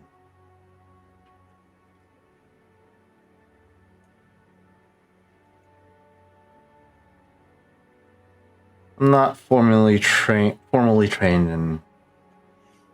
in the ways of the Jedi or in the Force in that aspect, but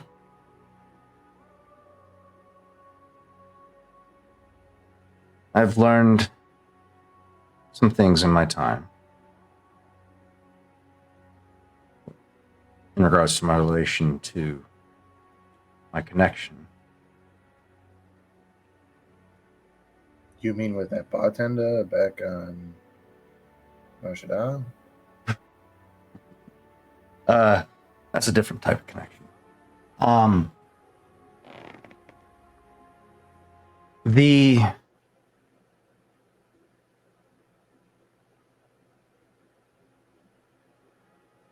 Force has more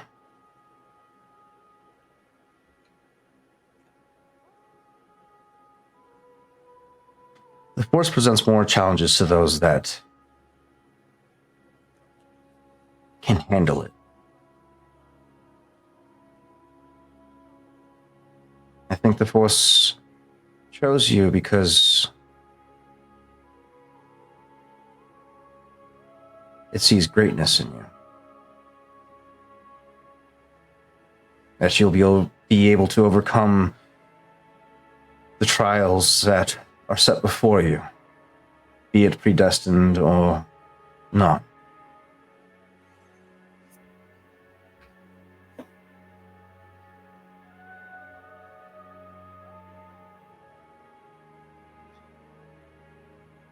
Trust in your instincts. And don't let the weight of the galaxy weigh you down.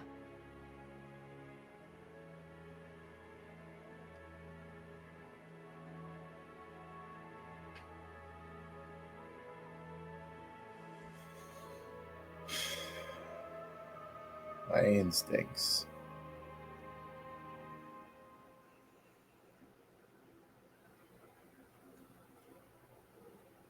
Surprisingly, that's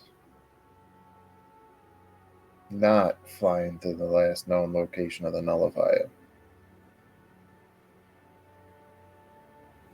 Yeah, that would be probably not the best idea.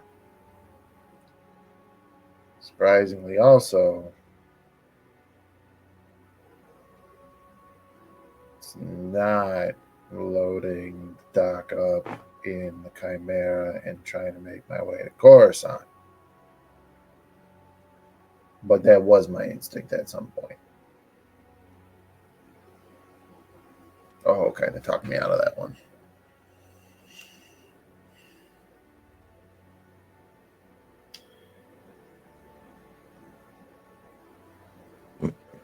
In fact, my instincts right now, if they're telling me anything,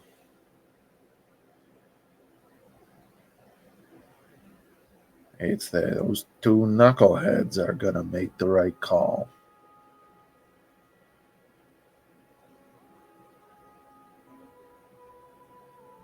Because Rawl can't be wrong twice in a row, you know? I mean, we did almost die on fucking Korriban.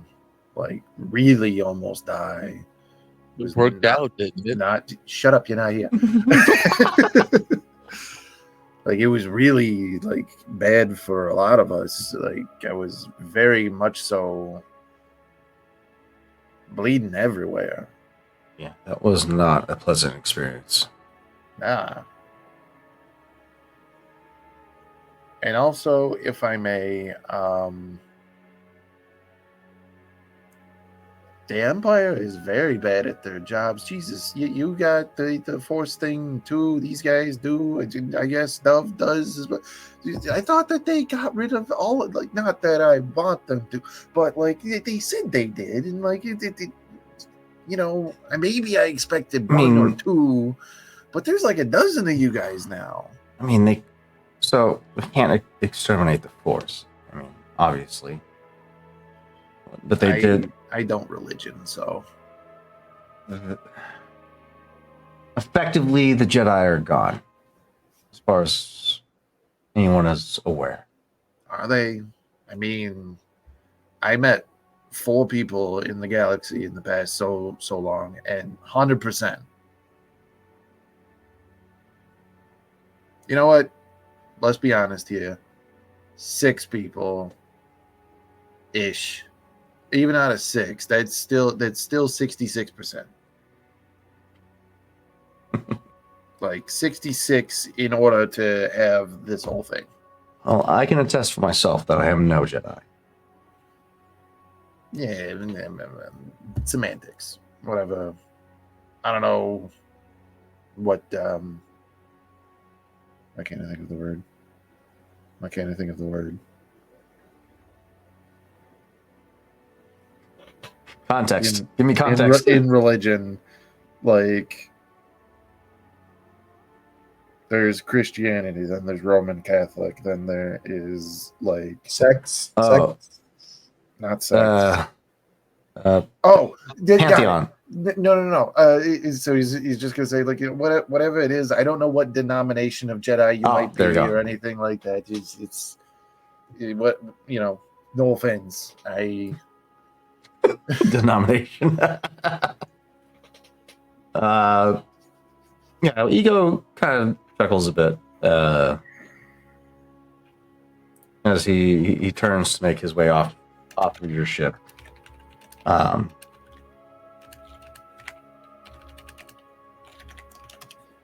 glad to see that your sense of humor is still there. That'll probably be the last thing to die.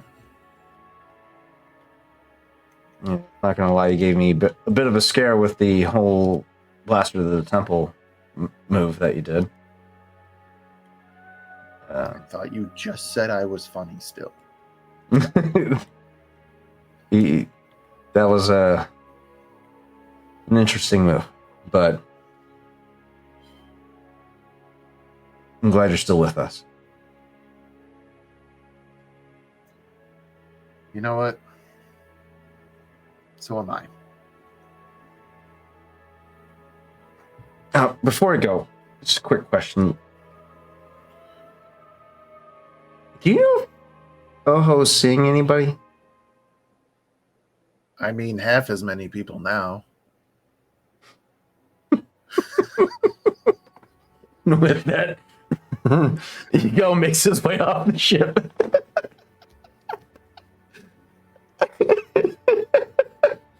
Oh, great.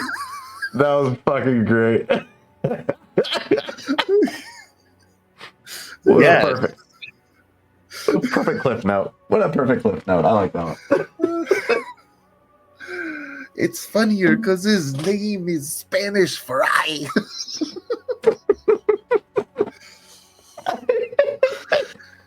You're welcome, Ren. Yeah, you're welcome. I helped, right? I did the thing, Ren. Got your back, buddy.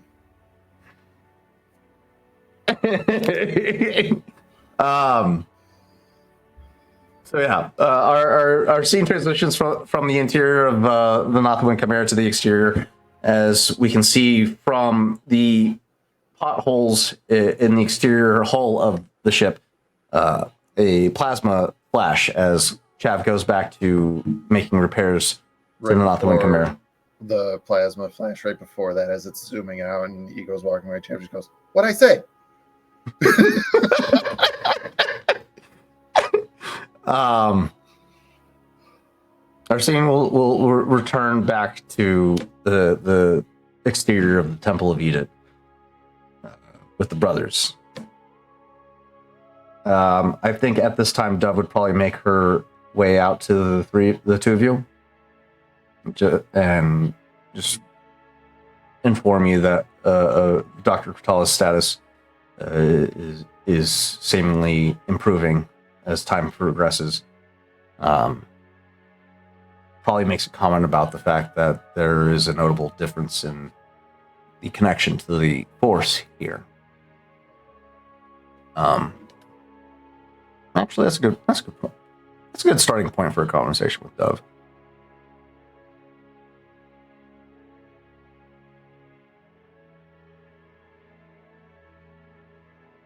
You feel the difference here comparatively to the other planets that we've been to, I would presume? Oh, it just gives a nod. Yeah, miss it.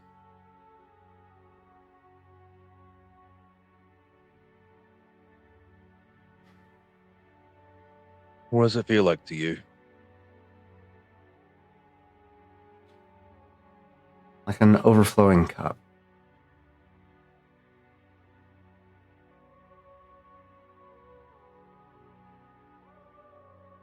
A warm sensation.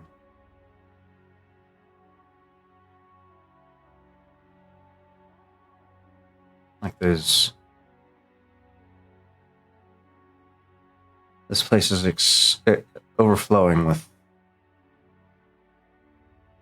experience and knowledge.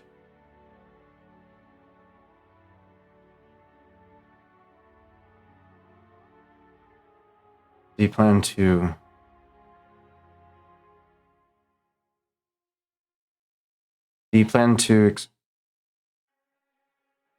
experience it?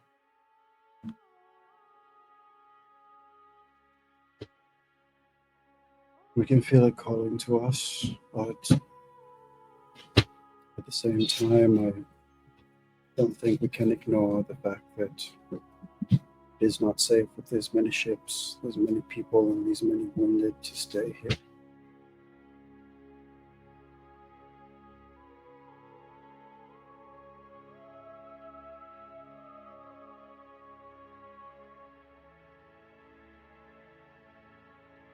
I know my quest for power has not been the most eloquent, as he kind of turns to Dove.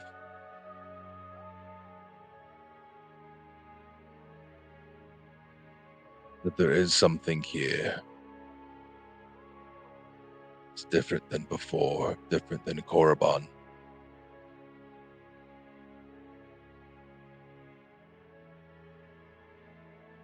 Yes, Korriban overflowed with darkness.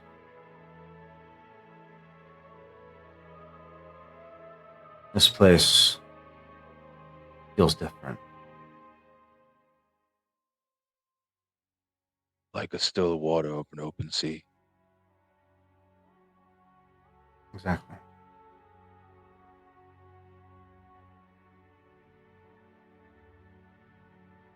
You may be right, we don't have much time.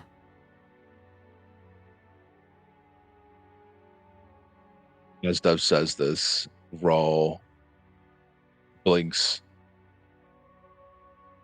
and goes into his new computer brain and pulls up the schematics of ISO 1. Or at least he's going to use, I can use a feature to do that if I can't.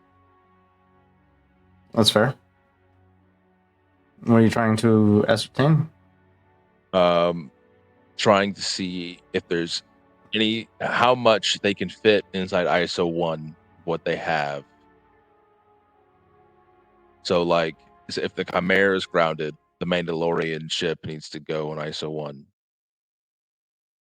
ISO 1 has a retrofitted hangar bay, and 3 other cargo containers that are retrofitted into workspaces or surgery bays, and in storage compartments for their inventory. Yes, he's basically pulling up the schematic of that, seeing what can on the outside be able to fit where, and then he's making a computer check if I need to check the logs of ISO 1 to see what's on the interior and if there's things they can toss to the side if they need to make more room.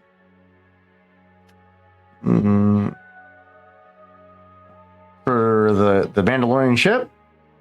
For ISO 1, he wants to know how much space can be utilized to put things inside of it. Right. What are you trying to put inside in the Mandalorian ship, the fire spray, making so that they have less ships they have to move around than, because we only have so many people that can fly ships right now. Yeah. Well, Ego's gonna obviously have his ship. The Echo Celine. I believe that's a starfighter, not a ship itself. Let's take a look.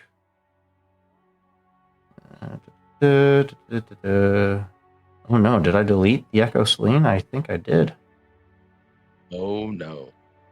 So I gotta remake that. Shit. I believe that's a Starfighter, a Silhouette 3. So it should be able to fit with the M12. Okay.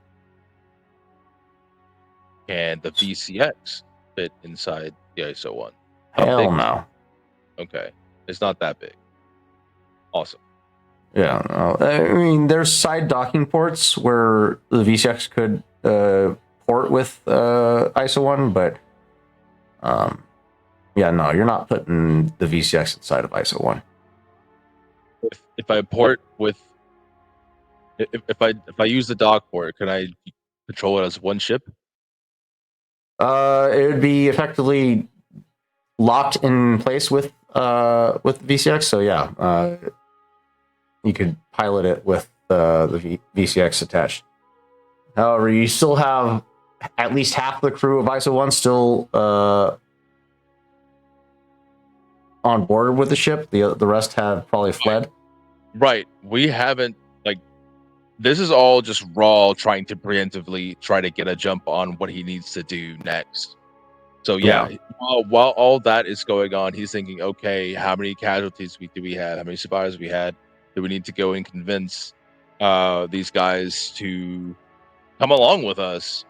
Or if we need to send them on their way so they can go if the ISO one needs to be repaired, whatever needs to happen, and he's doing all of this in his brain. He's doing the mental math now that he has a +1 in intellect. He's using his brain for once. And yeah. So as he's cataloging all of this, and you see, there's. I want to say now that this thing is attached to the back of his head and his nervous system, as this thing is operating, you can look at his eyes that kind of glass over, and you see a faint, like spark of afterglow as you see the computer running, and it's like reflecting through his retinas. You can kind of see it. I'm going to go ahead and make a correction real quick. I lied. Jumpmaster is a Silhouette 4, so it would not be able to fit in the retrofitted hangar bay. It's just slightly too big. The M12? The M12 will fit just fine.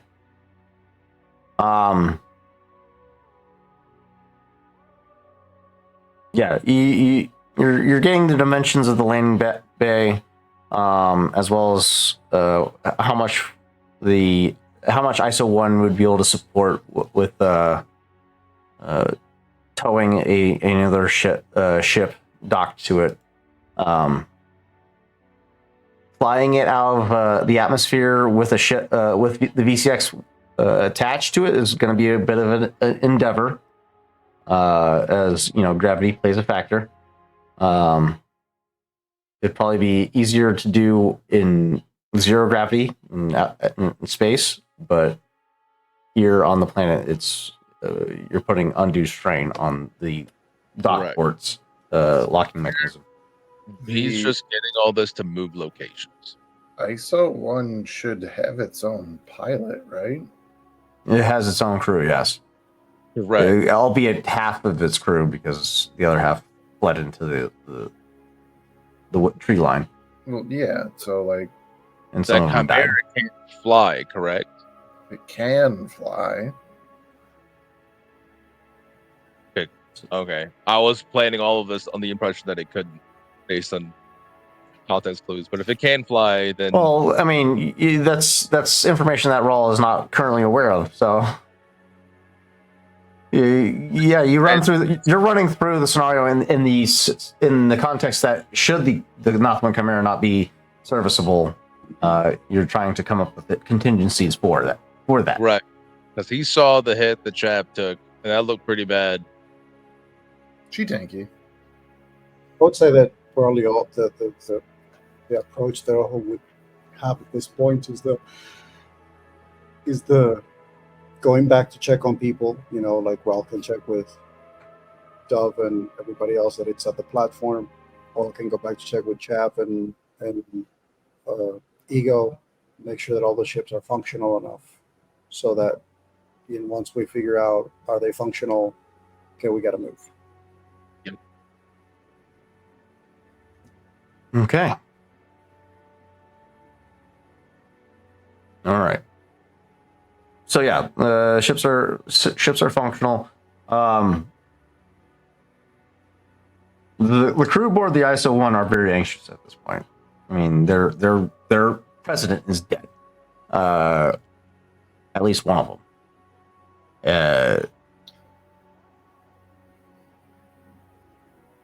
So there's an energy amongst the crew aboard ISO 1 that very much doesn't know what to do next. But could I address them? It's up to you. Ask I while I remember the fucking leadership thing that gave us a +1. You trying to add another 12 to your No, not to mention the fact that I still have the same amount of die. But I think that taking inventory of the things that need to be done. Kartala is currently trying to be tended, which is one of the remaining leader that the people from the ISO 1 have. But we still have them here. Everybody else that we have, I probably would want to check with Jay at some point as well. But as of now, I would presume that he's busy also keeping an eye on Kartala. So he's doing his job. I need him to do that. Keep him distracted. That's a good point. Let's have him do a quick medicine check to. Yeah, and if he can succeed, please, that'd be great.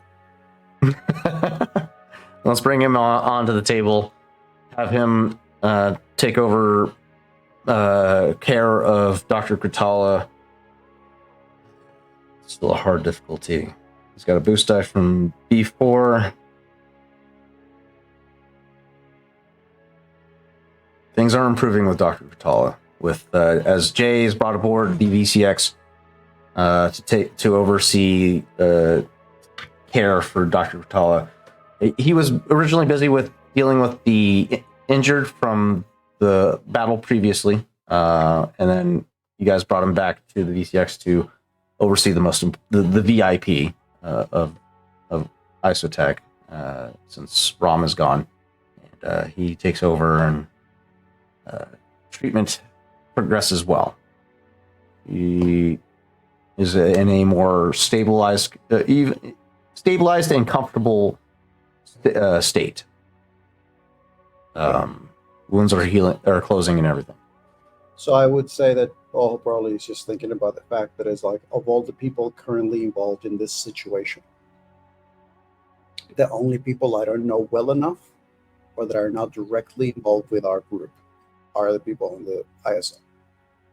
ISO 1. So I feel like addressing them would also be something to like tackle, because they are the most the one part of the puzzle currently that it is not as predictable for Ojo or anyone in the group. And I'm trying to wonder how much Ojo now knows about Ego's abilities at this point, because technically speaking, they just met. Mm-hmm. So I don't know if Ojo is as aware about what Ego can do force-wise and like charisma-wise. Mm-hmm. Because otherwise he would ask Ego to join in that conversation. Try and force me to roleplay against myself.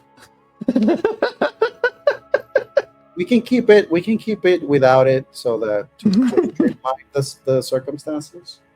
But we can say that, if Ego were to be present just to like support. I mean, yeah, if you bring that to his attention, he'd probably be more than happy to help out in any capacity. Yeah, he would. So yeah. He'd probably recommend that somebody go down and look out for Chav while he's making repairs on his ship. If if there's going to be a switch out, but he probably would think that Chav shouldn't be alone for the time being. That's fair. But I think I would speak to Raul. Do you feel like you still need to stay rested up here, or if I needed you to keep an eye on Chad for now, would you be able to do that?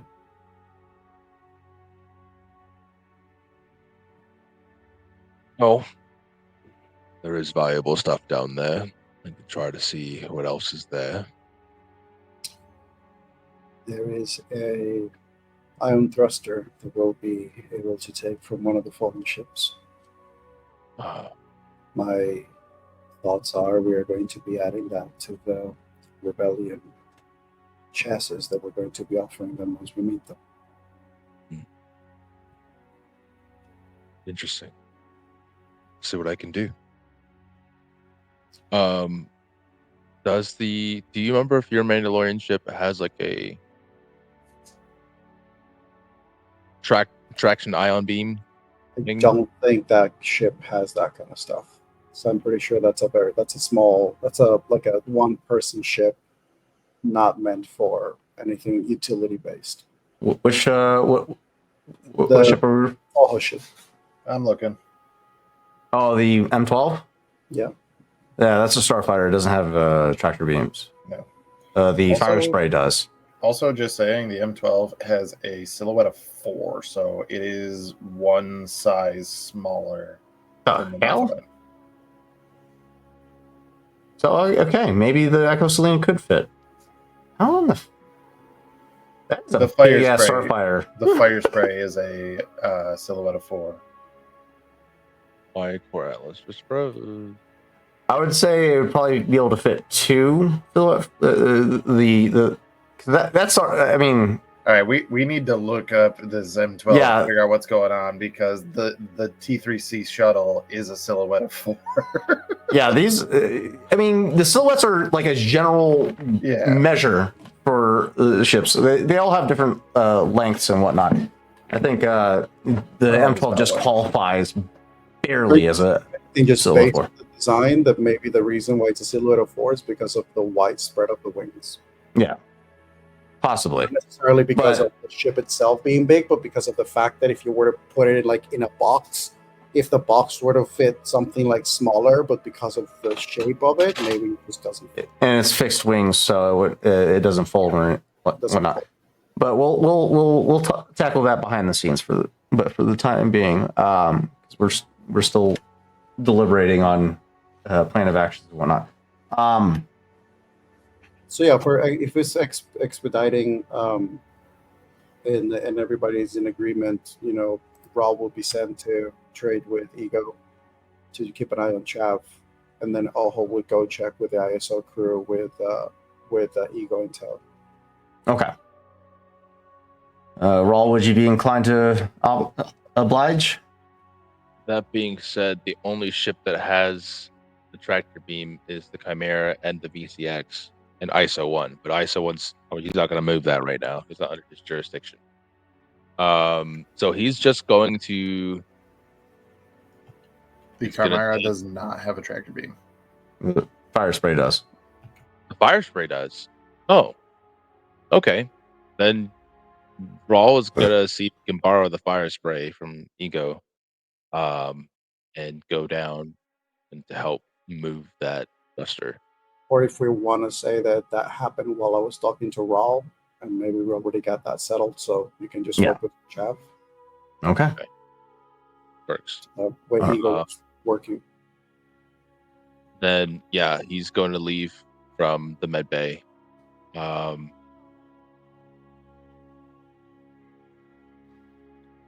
You see him. He's gonna go get the Jaeger because he can't balance on a foot speeder right now. He's too tired.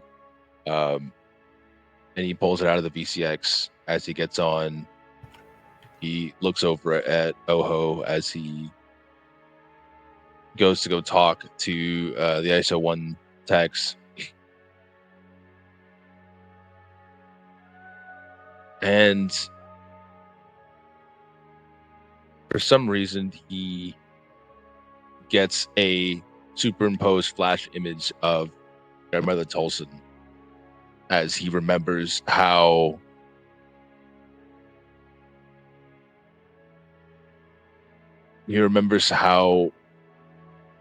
the diplomatic leader that she was, and she always was the one who settled disputes. And he just gets that thought, it's like, wow, my brother is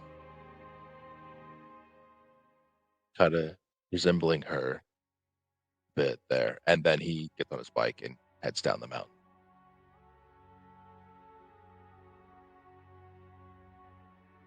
As he pulls up, I'm assuming Chav is still probably just finished bringing the panel that he wanted over to the Chimera. You see him pull up, and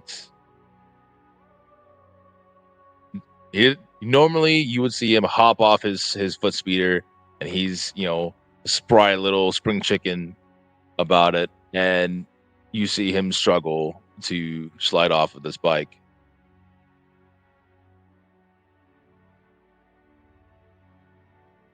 He's beaten, and you're getting the feeling that, like, oh man, he's one step away from falling unconscious.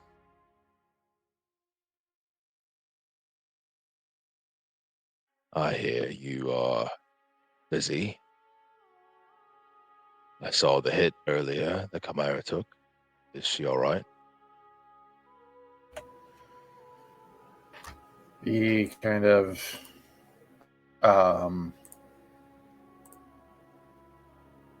probably pulls up his goggles that he was using to weld with, and just kind of like takes a deep breath and just kind of, I mean, she can fly, but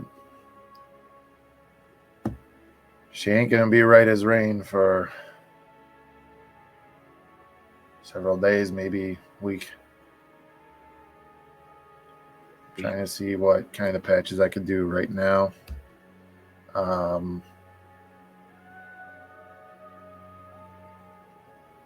See if we can minimize the dry dock time, I guess.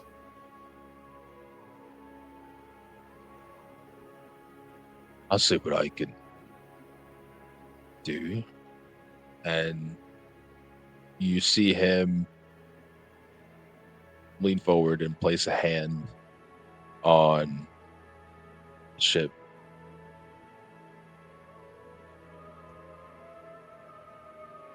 Hang on. Come on, RPG sessions. What are you doing, bud? Please hold. Your force abilities are important to us.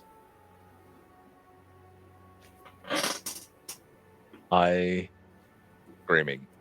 Hang on. It'll buff out.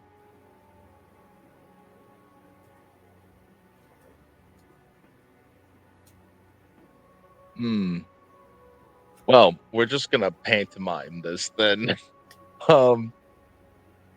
He's basically going to use his sensibility to see into he's gonna use his sensibility to see into the machine, see what needs to be repaired, and he's going to utilize his manipulate tree to try to heal the strain on the ship by, I believe,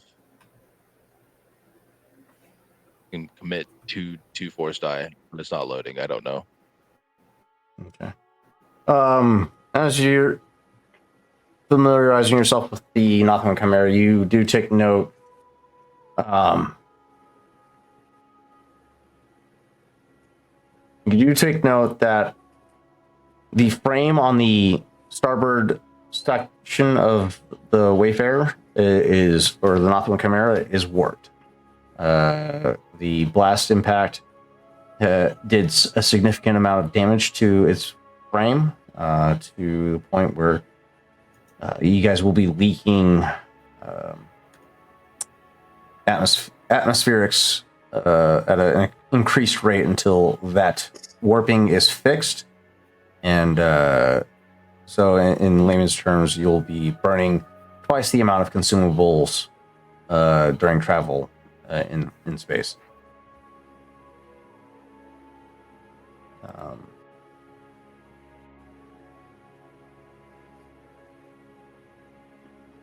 As So, he pulls his hand back, you see like a static charge coming from his fingertips to the hull of the ship. There, that should help a little bit.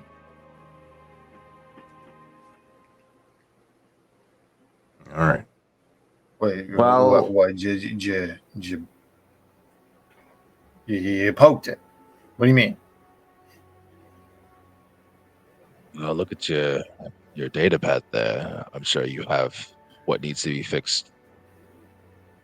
He points at the data pad and schematics and points out what you had said, where he had fixed it in the in that area. And you're probably gonna look at him as like, hey, how did you do that? You didn't touch anything. Yes. He's gonna kind of give you a look and just like, yeah, I can't with you guys. Freaking, yeah. Why don't you just magic the shit out of my noggin? You know, if that's what you can do. You know, give me a good old poke. If I had the strength, I would have done so by now. I know. That ain't fair to me.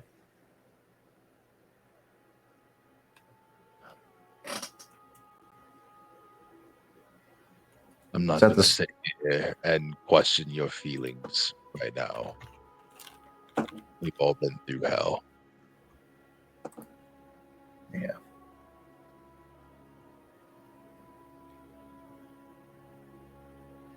What I do know is that we need you to have Visto, our best pilot. We need your head at the game.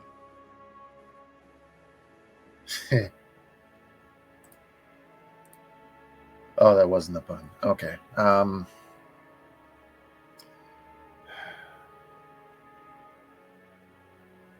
need to know that you have our back.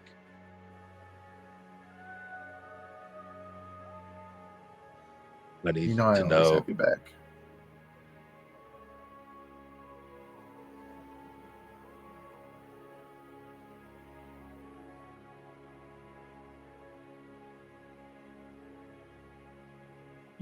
we have yours. The thing with Tazen, this history that you have. You can't let it control you. I'm living proof of how that goes down.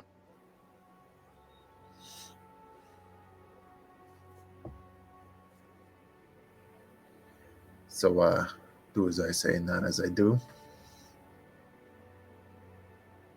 If I need to put my foot in my mouth to say it, then yes. It'd make me feel a little better to watch that, actually. And he kind of just gives a punch to you on the arm, as weak as it is. Listen.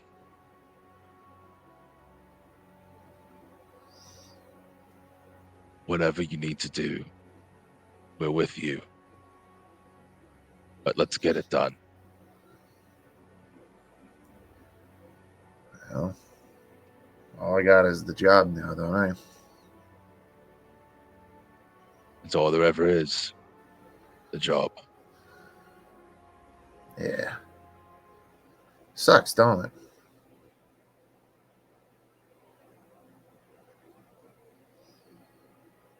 If I had credits for every time I thought that in the past 20 years, I wouldn't be doing this job anymore.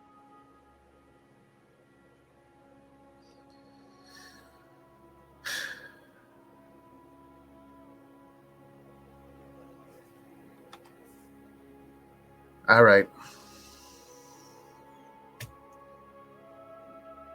So what are we thinking, huh?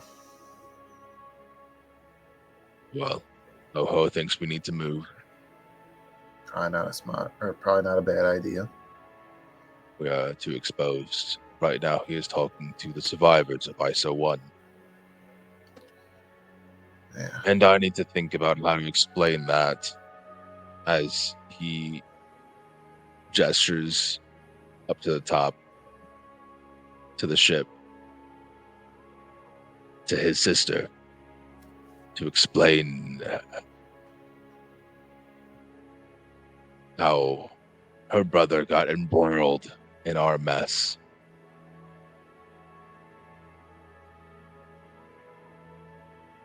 You want me to take it?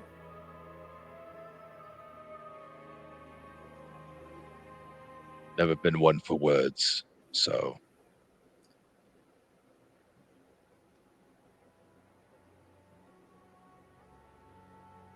we need to come up with a plan of action for that.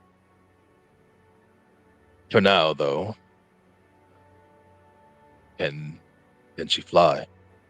He nods over to the Chimera. Yeah. She's not that messed up. She does need some TLC, but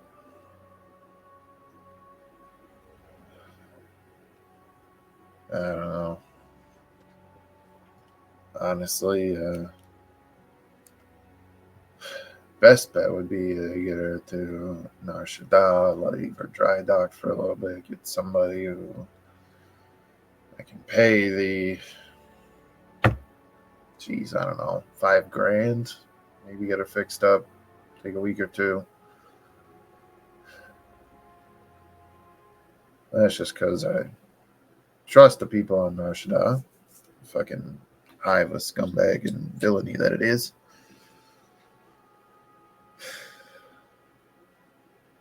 But I don't know if we got that kind of time. So throw a couple patches on, put that heap of Imperial rubble to use, take care of the larger scorch marks. I had a little bit of tunnel vision. I don't think ISO 1 got hit, right? Just the gangplank, remember? Wasn't much damage to the actual ship. She'll be fine. Yeah. Chimera will it'll take a bit to get her sorted. Right. Oh, Let's get it done. And he will go to the wreckage of the two ships and begin scrummaging around in there. If I can just get my sessions to load, that would be amazing. It's all good. We're going to go ahead and transition over to the ISO 1 at this point with Ego and Oho. Oho, the atmosphere aboard ISO 1 is very strained. With their chain of command effectively taking out the remaining crew aboard ISO 1, you hear before they see you deliberating on whether or not they should just leave. Abandon the rest of you on this planet, as they no longer have a chain of command to answer to. They you can hear them talking about getting back to Shira, the other half of the presidency of Isotech, and finding out what to do further.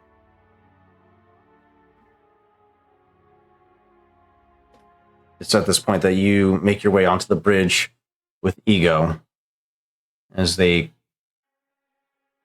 hush washes over the deck or the bridge, as everyone's attention turns to the two of you. I overhear this discussion. Yeah. You hear them deliberating amongst themselves as you guys enter the bridge. I think Oho enters, the hush happens, they're looking at them, and Oho sort of takes a couple of steps forward, looking at everybody. No, please go ahead. Finish the plan.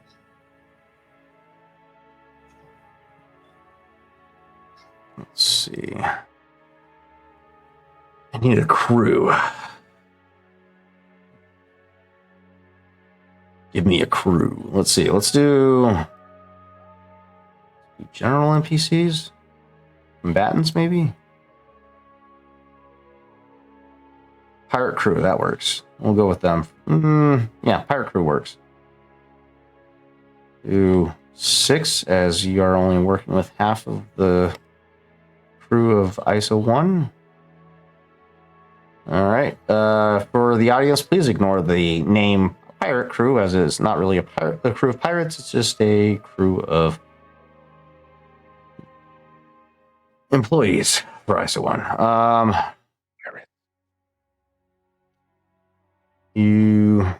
This is going to be a cool check to maintain their, or no, this will be a discipline check.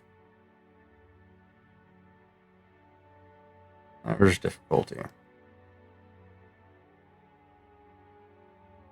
Okay. They you tell them to continue discussion. And there's a momentary pause from the 6 of them. There's out of the 6, there's one that seems about to speak up, but refrains last second, and they all just continue to look at you expectantly.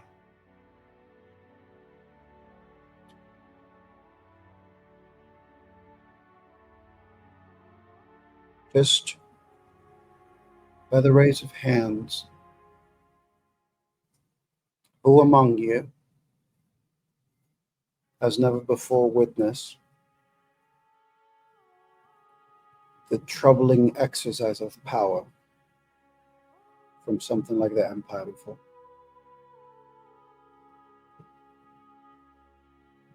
The 6 of them look amongst themselves,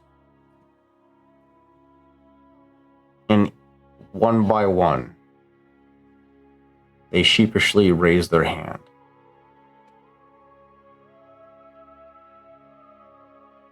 Well, all right. So allow me to tell you what I know. Right now, there is not many options that you have that include you going back to a normal life.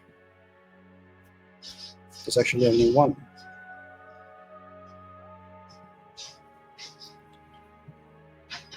The fact of the matter is, things that we are dealing with are dangerous, and you could present and prove yourselves to be a risk, a liability, whatever you want to call it.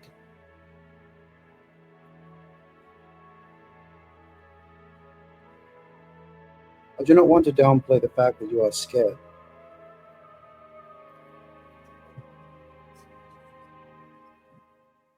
However,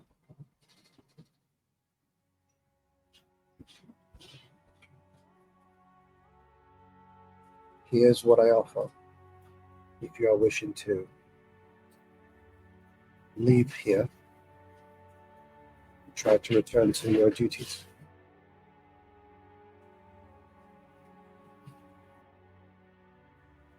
You will report that Dr. Kratala is dead.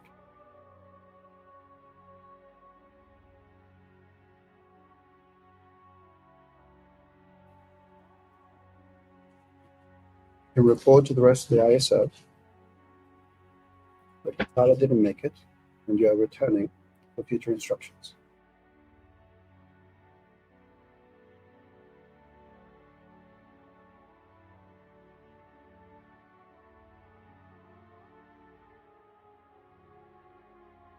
They look at each other confused for a moment.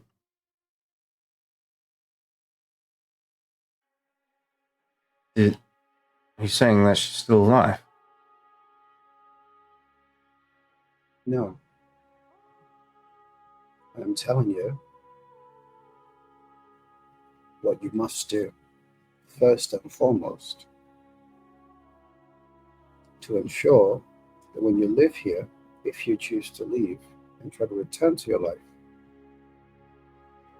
you will have the least amount of chances of having trouble.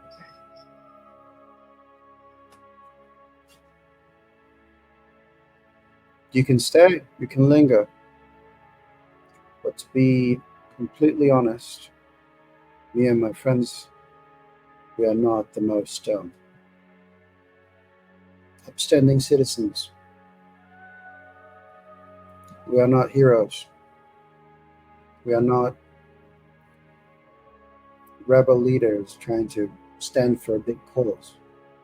As I am sure that the ISO is not something standing for a cause other than the fact that they stick to the private sector and they make wealth and profit from the things that they develop.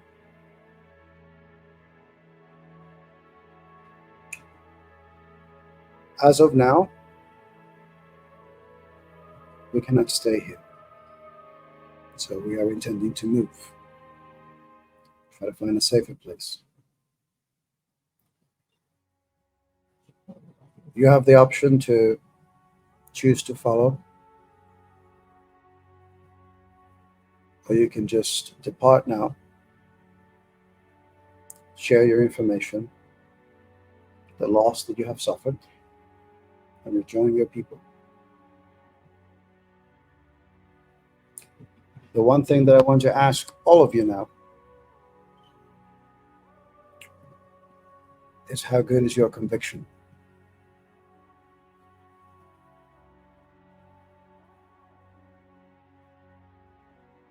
So probably at that point that they all look at each other confused.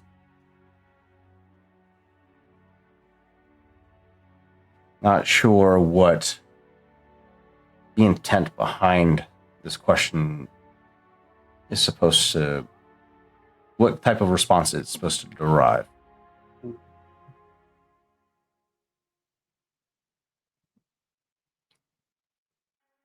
All has a moment where he looks at Ego, considers something for a moment, and looks back at the crew. Is there any way that I can see whether or not most of this crew is young?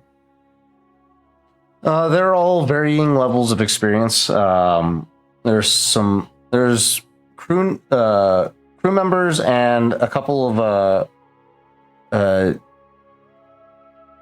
aid staff that help the medical staff that with their various. They tend to like the monotonous tasks that don't require direct supervision from medical professional, like changing bedpans and stuff like that. So the experience level between all these this remaining crew is varies by a large amount between each and every one.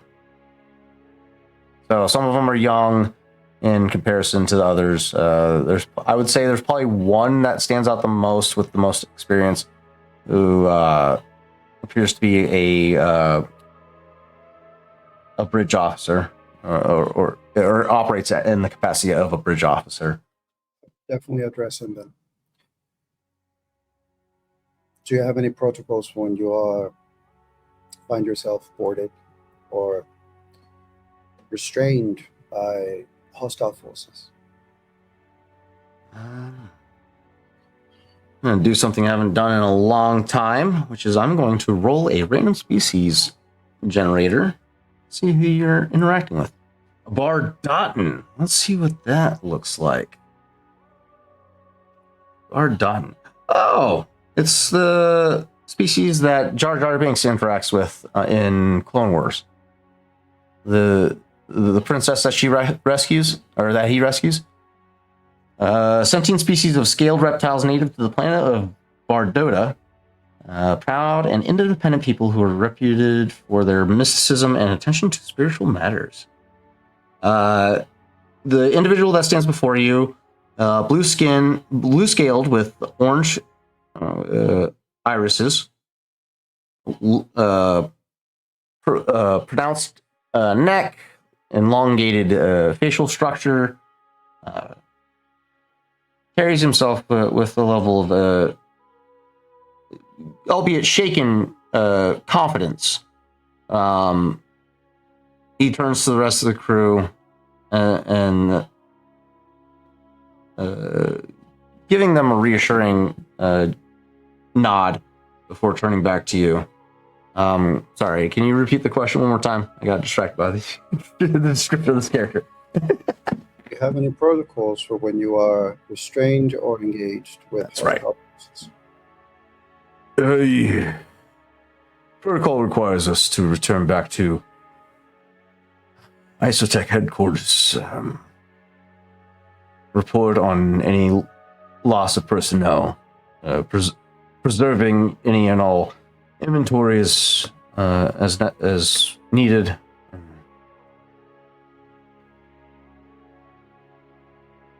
That's basically it. Do you all understand the level of threat that you all just faced today?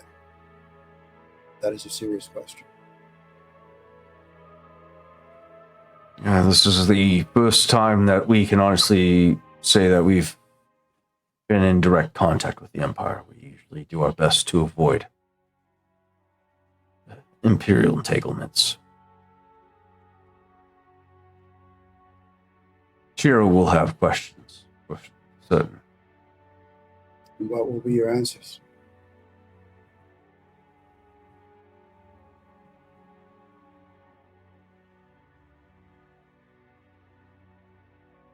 Made contact with the one known as Rawl. Applied cybernetic prosthetics to several members of his crew. And was set upon by Imperial patrol.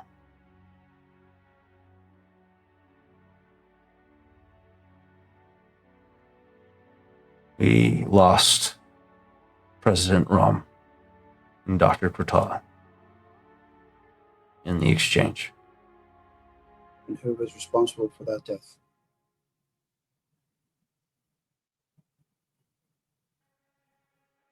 The Empire, obviously.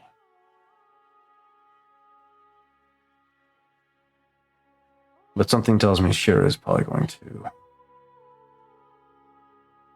see otherwise. I can do my best to try and guide her perspective. But I'm only a deckhand. Am I to understand that you are currently in charge with the loss that you have suffered? Currently, yes, I would be the highest ranking official of ISO 1. So congratulations on your promotion. Now, when you speak to your superior, if trying to speak to their reason does not work, use what you witness here to try to appeal to their survival. If they seek to pry into those who are responsible for what happened today,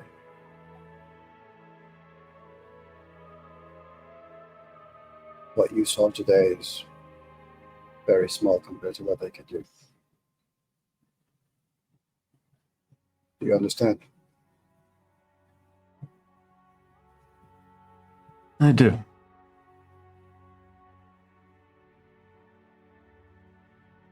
So at this time, I'm going to call for a leadership check. See if he heeds. Hey, buddy, you want to use like a force die or like token kind of deal? You know, make sure improve your odds. That's a good point. So you do get a boost die with ego's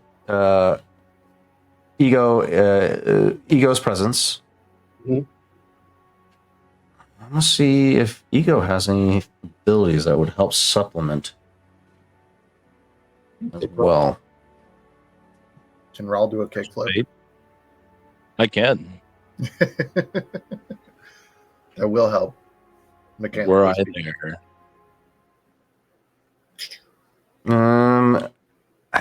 Yeah, Ration. Rennie saying in the charmer tree. Trauma? Charmer. Charmer. Not the trauma tree. That's what Oh, that Chav one we has all right now. We all have. Disarming smile. Take disarming smile action to succeed at an opposed charm check.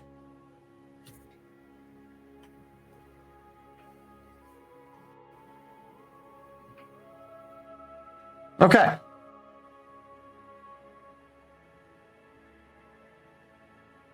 You know what? That's a good point. Let's do charm instead. Charm. So. Yeah, let's do the opposed charm check. Average difficulty. And you get a boost die from ego, and let's see, what else does Charmer do?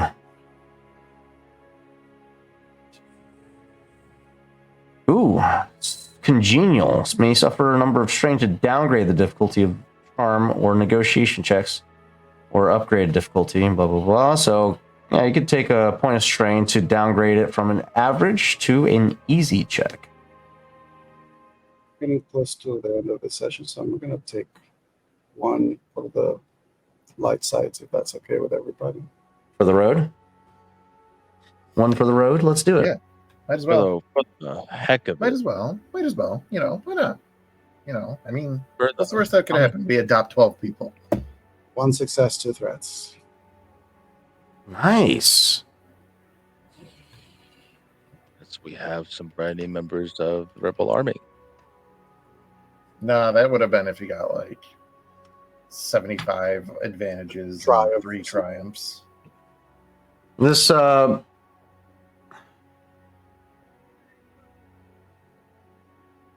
this Bardotten individual seems to, as you use your keen senses to read his micro gestures, you get a sense that the words that you've spoken seem to have taken root. And he will do his best to guide the possible ire of Shira and direct it towards a more constructive outcome. But you also get a sense that he's probably not as confident in his ability to do so, but he's willing to try. That's all I can do. After I sense that the message has made it across, Paul just turns around, starts walking away, followed by Ego, pauses, turns to them. I wish you safe travels. Thank you for all you've done for us. You helped us as well. I am sorry that we were not able to do more.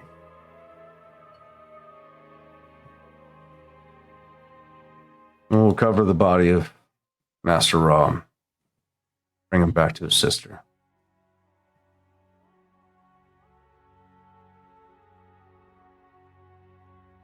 Take care of yourselves. He nods, gives a last look to everybody. Turns around and leaves.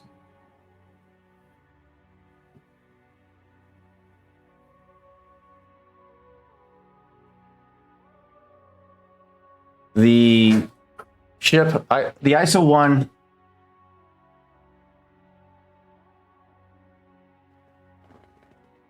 So, for context, this is only minutes after the conclusion of the battle. I mean, or not minutes. This is about an hour after the conclusion of the battle. So, there hasn't been time to recover the body yet, because Rawl had just taken off with ISO 1 to bring Dr. Kratala to the VCX. He was on the gangplank No, when he was shot. Was he not? no, he was on the ground directing his crew, trying to get them to safety, and that's when he was shot in the back of the head by Killbolt. Very well. So he's still on at ground zero.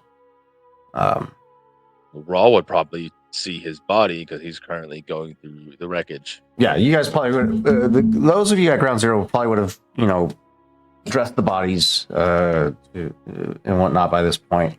But ISO 1 begins to take off and lower back down into the valley, and you guys would see this.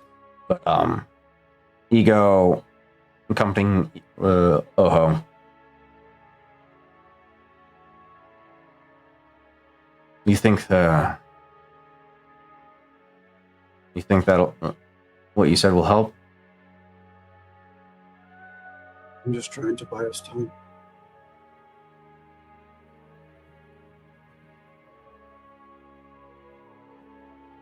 Just enough for Cartella to recover. For us to get that thing out of Chav. After that, Cartella can come back. Reconnect with our people.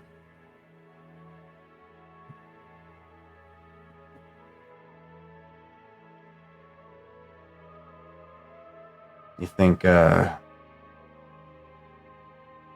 going to take it well if she finds out that you made off with Dr. Kratala? If she doesn't, she will just have to wait on the list, and long list of people that may want to be against us. We got more pressing matters.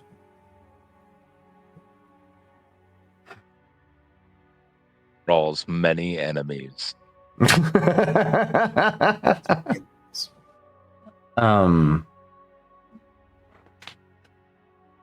Yeah.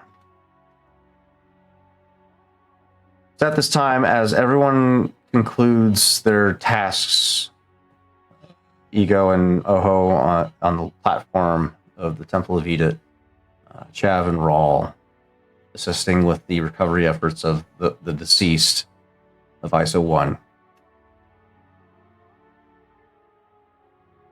Chav, you make your way back onto the Northwind Chimera after a long day of making as many minor repairs as you can to minimize the amount of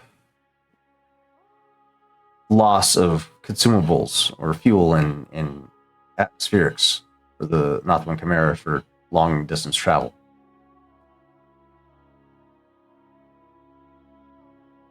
You all aboard your various shuttles and ships receive a message simultaneously.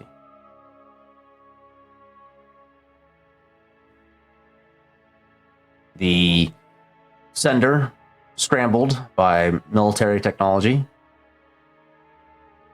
but its signature, familiar. It is very much from Killbolt. The message simply reads,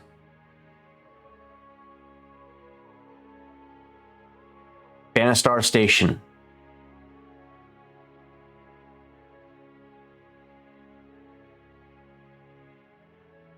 Prisoner transport. Pathfinders.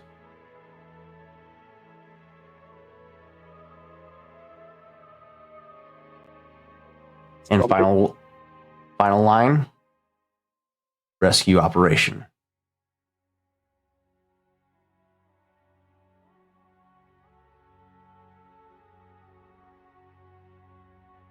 That's all it reads. Oh, no, I lied. Sorry, one more thing. Lied. There's one more thing. You son of a bitch. No, I'm all out of things. Sorry. Destination. It needs a destination. You guys can't just go to the So, like, station. right, Can't just go to the station. You guys got to go to the meet location. Let's see. Let's pull up the galaxy map over by Banastar Station. I haven't picked a spot just yet. I just picked the destination. We're going to go with around Banastar Station. What's its location? What grid square am I looking at? Oh, 15. Okay. 15. There it is. Okay. Final line is Feline. Meet contact there.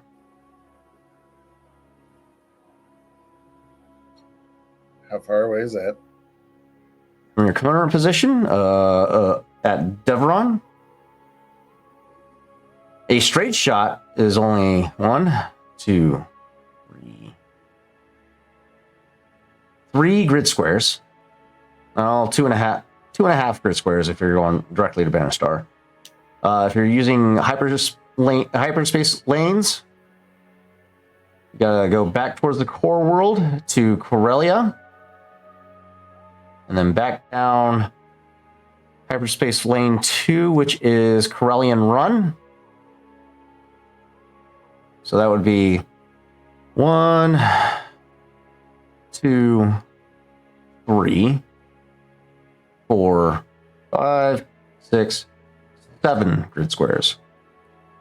I don't think that we want to bring an Imperial shuttle along hyperspace lanes, to be honest. Direct shot would be ideal, but it is a harder astrogation check to do.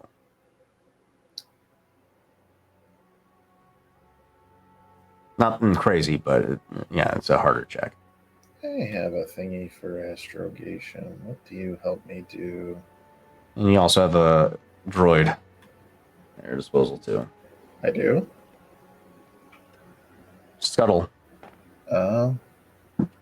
I remove setback die, and I think I have 2 ranks, so I would remove 2 setback die if that was a thing that popped up. Oh, I lied. One more thing. Contact. You guys need to know the contact.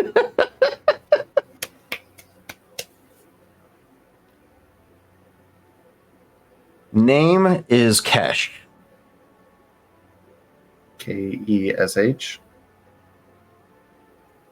Make sure. Yes. Kesh.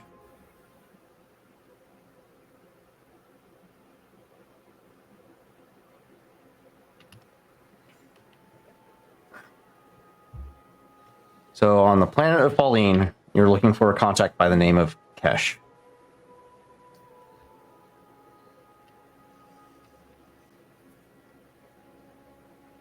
Can I get to the VCX? I would imagine you guys would be relocating at this point, for the most part, preparing for your various... Also, I think it was something that I may have mentioned to Dove in the last session close to the end, but I would have asked Dove to try to use her contacts to see if she could find out the whereabouts or at least more information about the doctor that was in Coruscant. Yeah. Dr. Mix. Yeah, she tells you she can do it. It's going to take some time, though. She's got to pull on some strings. Chav is going to take down all of the information and the extra information and the bonus information into his data pad. Delete the message. Scrub the message. Empty the trash. Whole 9 yards. Wipe down his console from all the germs that he just got. And then he's going to make his way over to the VCX. And I imagine that Rawl would be there, but he's looking for Scuttle in particular. Just like, hey, Scuttle, need you to help me chart something. Scuttle turns acknowledges you with a ever familiar Roger, Roger. and scomps into the computer to assist you with whatever your request is. Oh no. I will be assisting Scuttle because maybe. I have just 2 proficiency die for astrogation, but I removed 2 setback die. I don't know if that will make me better at this than Scuttle. Let's take a look at his skills, shall we? But another thing is that the VCX is not currently damaged. The Northern Chimera is, meaning that if I tried the astrogation check from it, I would be increasing the difficulty by 2. Scuttle has an astrogation of 3. 3 proficiency die? No, ability.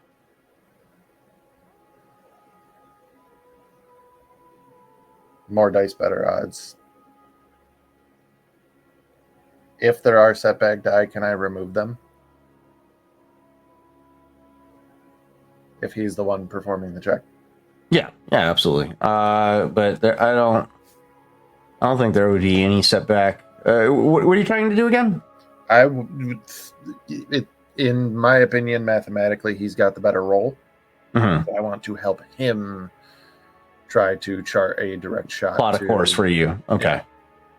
And I would like it to happen from the VCX and not the Chimera, because the Chimera is a little fucked up. Ah, gotcha. Okay.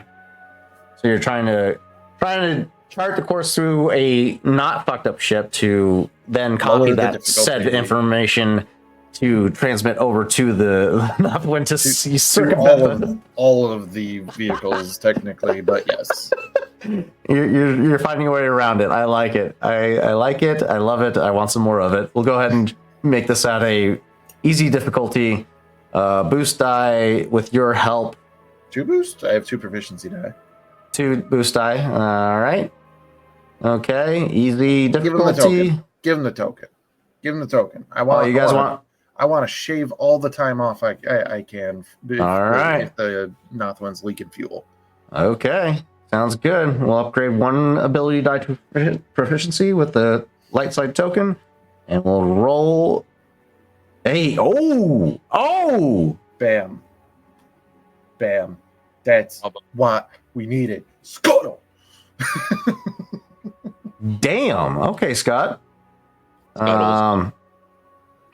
That's 4 successes. So we can cut the time practically down to the wire. I'd say that probably with only it's a straight shot, that's only 3 grid squares, so that's a day travel without any complication. Chev is very pleased with the chart that is plotted. Like, based on the roll, kind of looks like he's just like, I think that I made it around this spot here before, like just a little bit of a thing that might cut a thing for him. And at the end of it, looking at it, putting at the time and everything, like we kind of like Google Maps, the destination kind of pops up, and expected travel time, and you just kind of, all right, very good. Send it to the computer of everybody in the fleet. So the Northwind, the shuttle, the M12.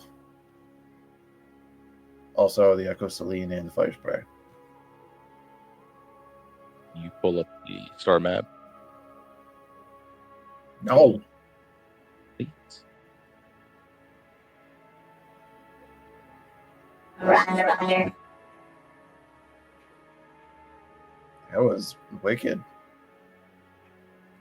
And with that, he transmits the coordinates that was just acquired by the astrogation check that was performed in tandem with. Yeah. And with that, the crew of Core Atlas has their heading, albeit begrudgingly, from Killbolt. A mission that will further cement their position within Rebel Alliance. For the rest of this journey, is going will be to be diced. Thank you all for tuning in to tonight's episode of Star Wars Edge of the Empire, episode 64, Blemishes. It's been a hell of a fucking ride, and I look forward to seeing for the first time what the crew of Core Atlas can do with the Rebels. It's going to be interesting. It's going to be cool to see what they can affect canonically, timeline-wise. And I can't wait to explore this journey with all of you on the next episode of Star Wars To Be Adventures. Have a great rest of your night. We'll see you next week.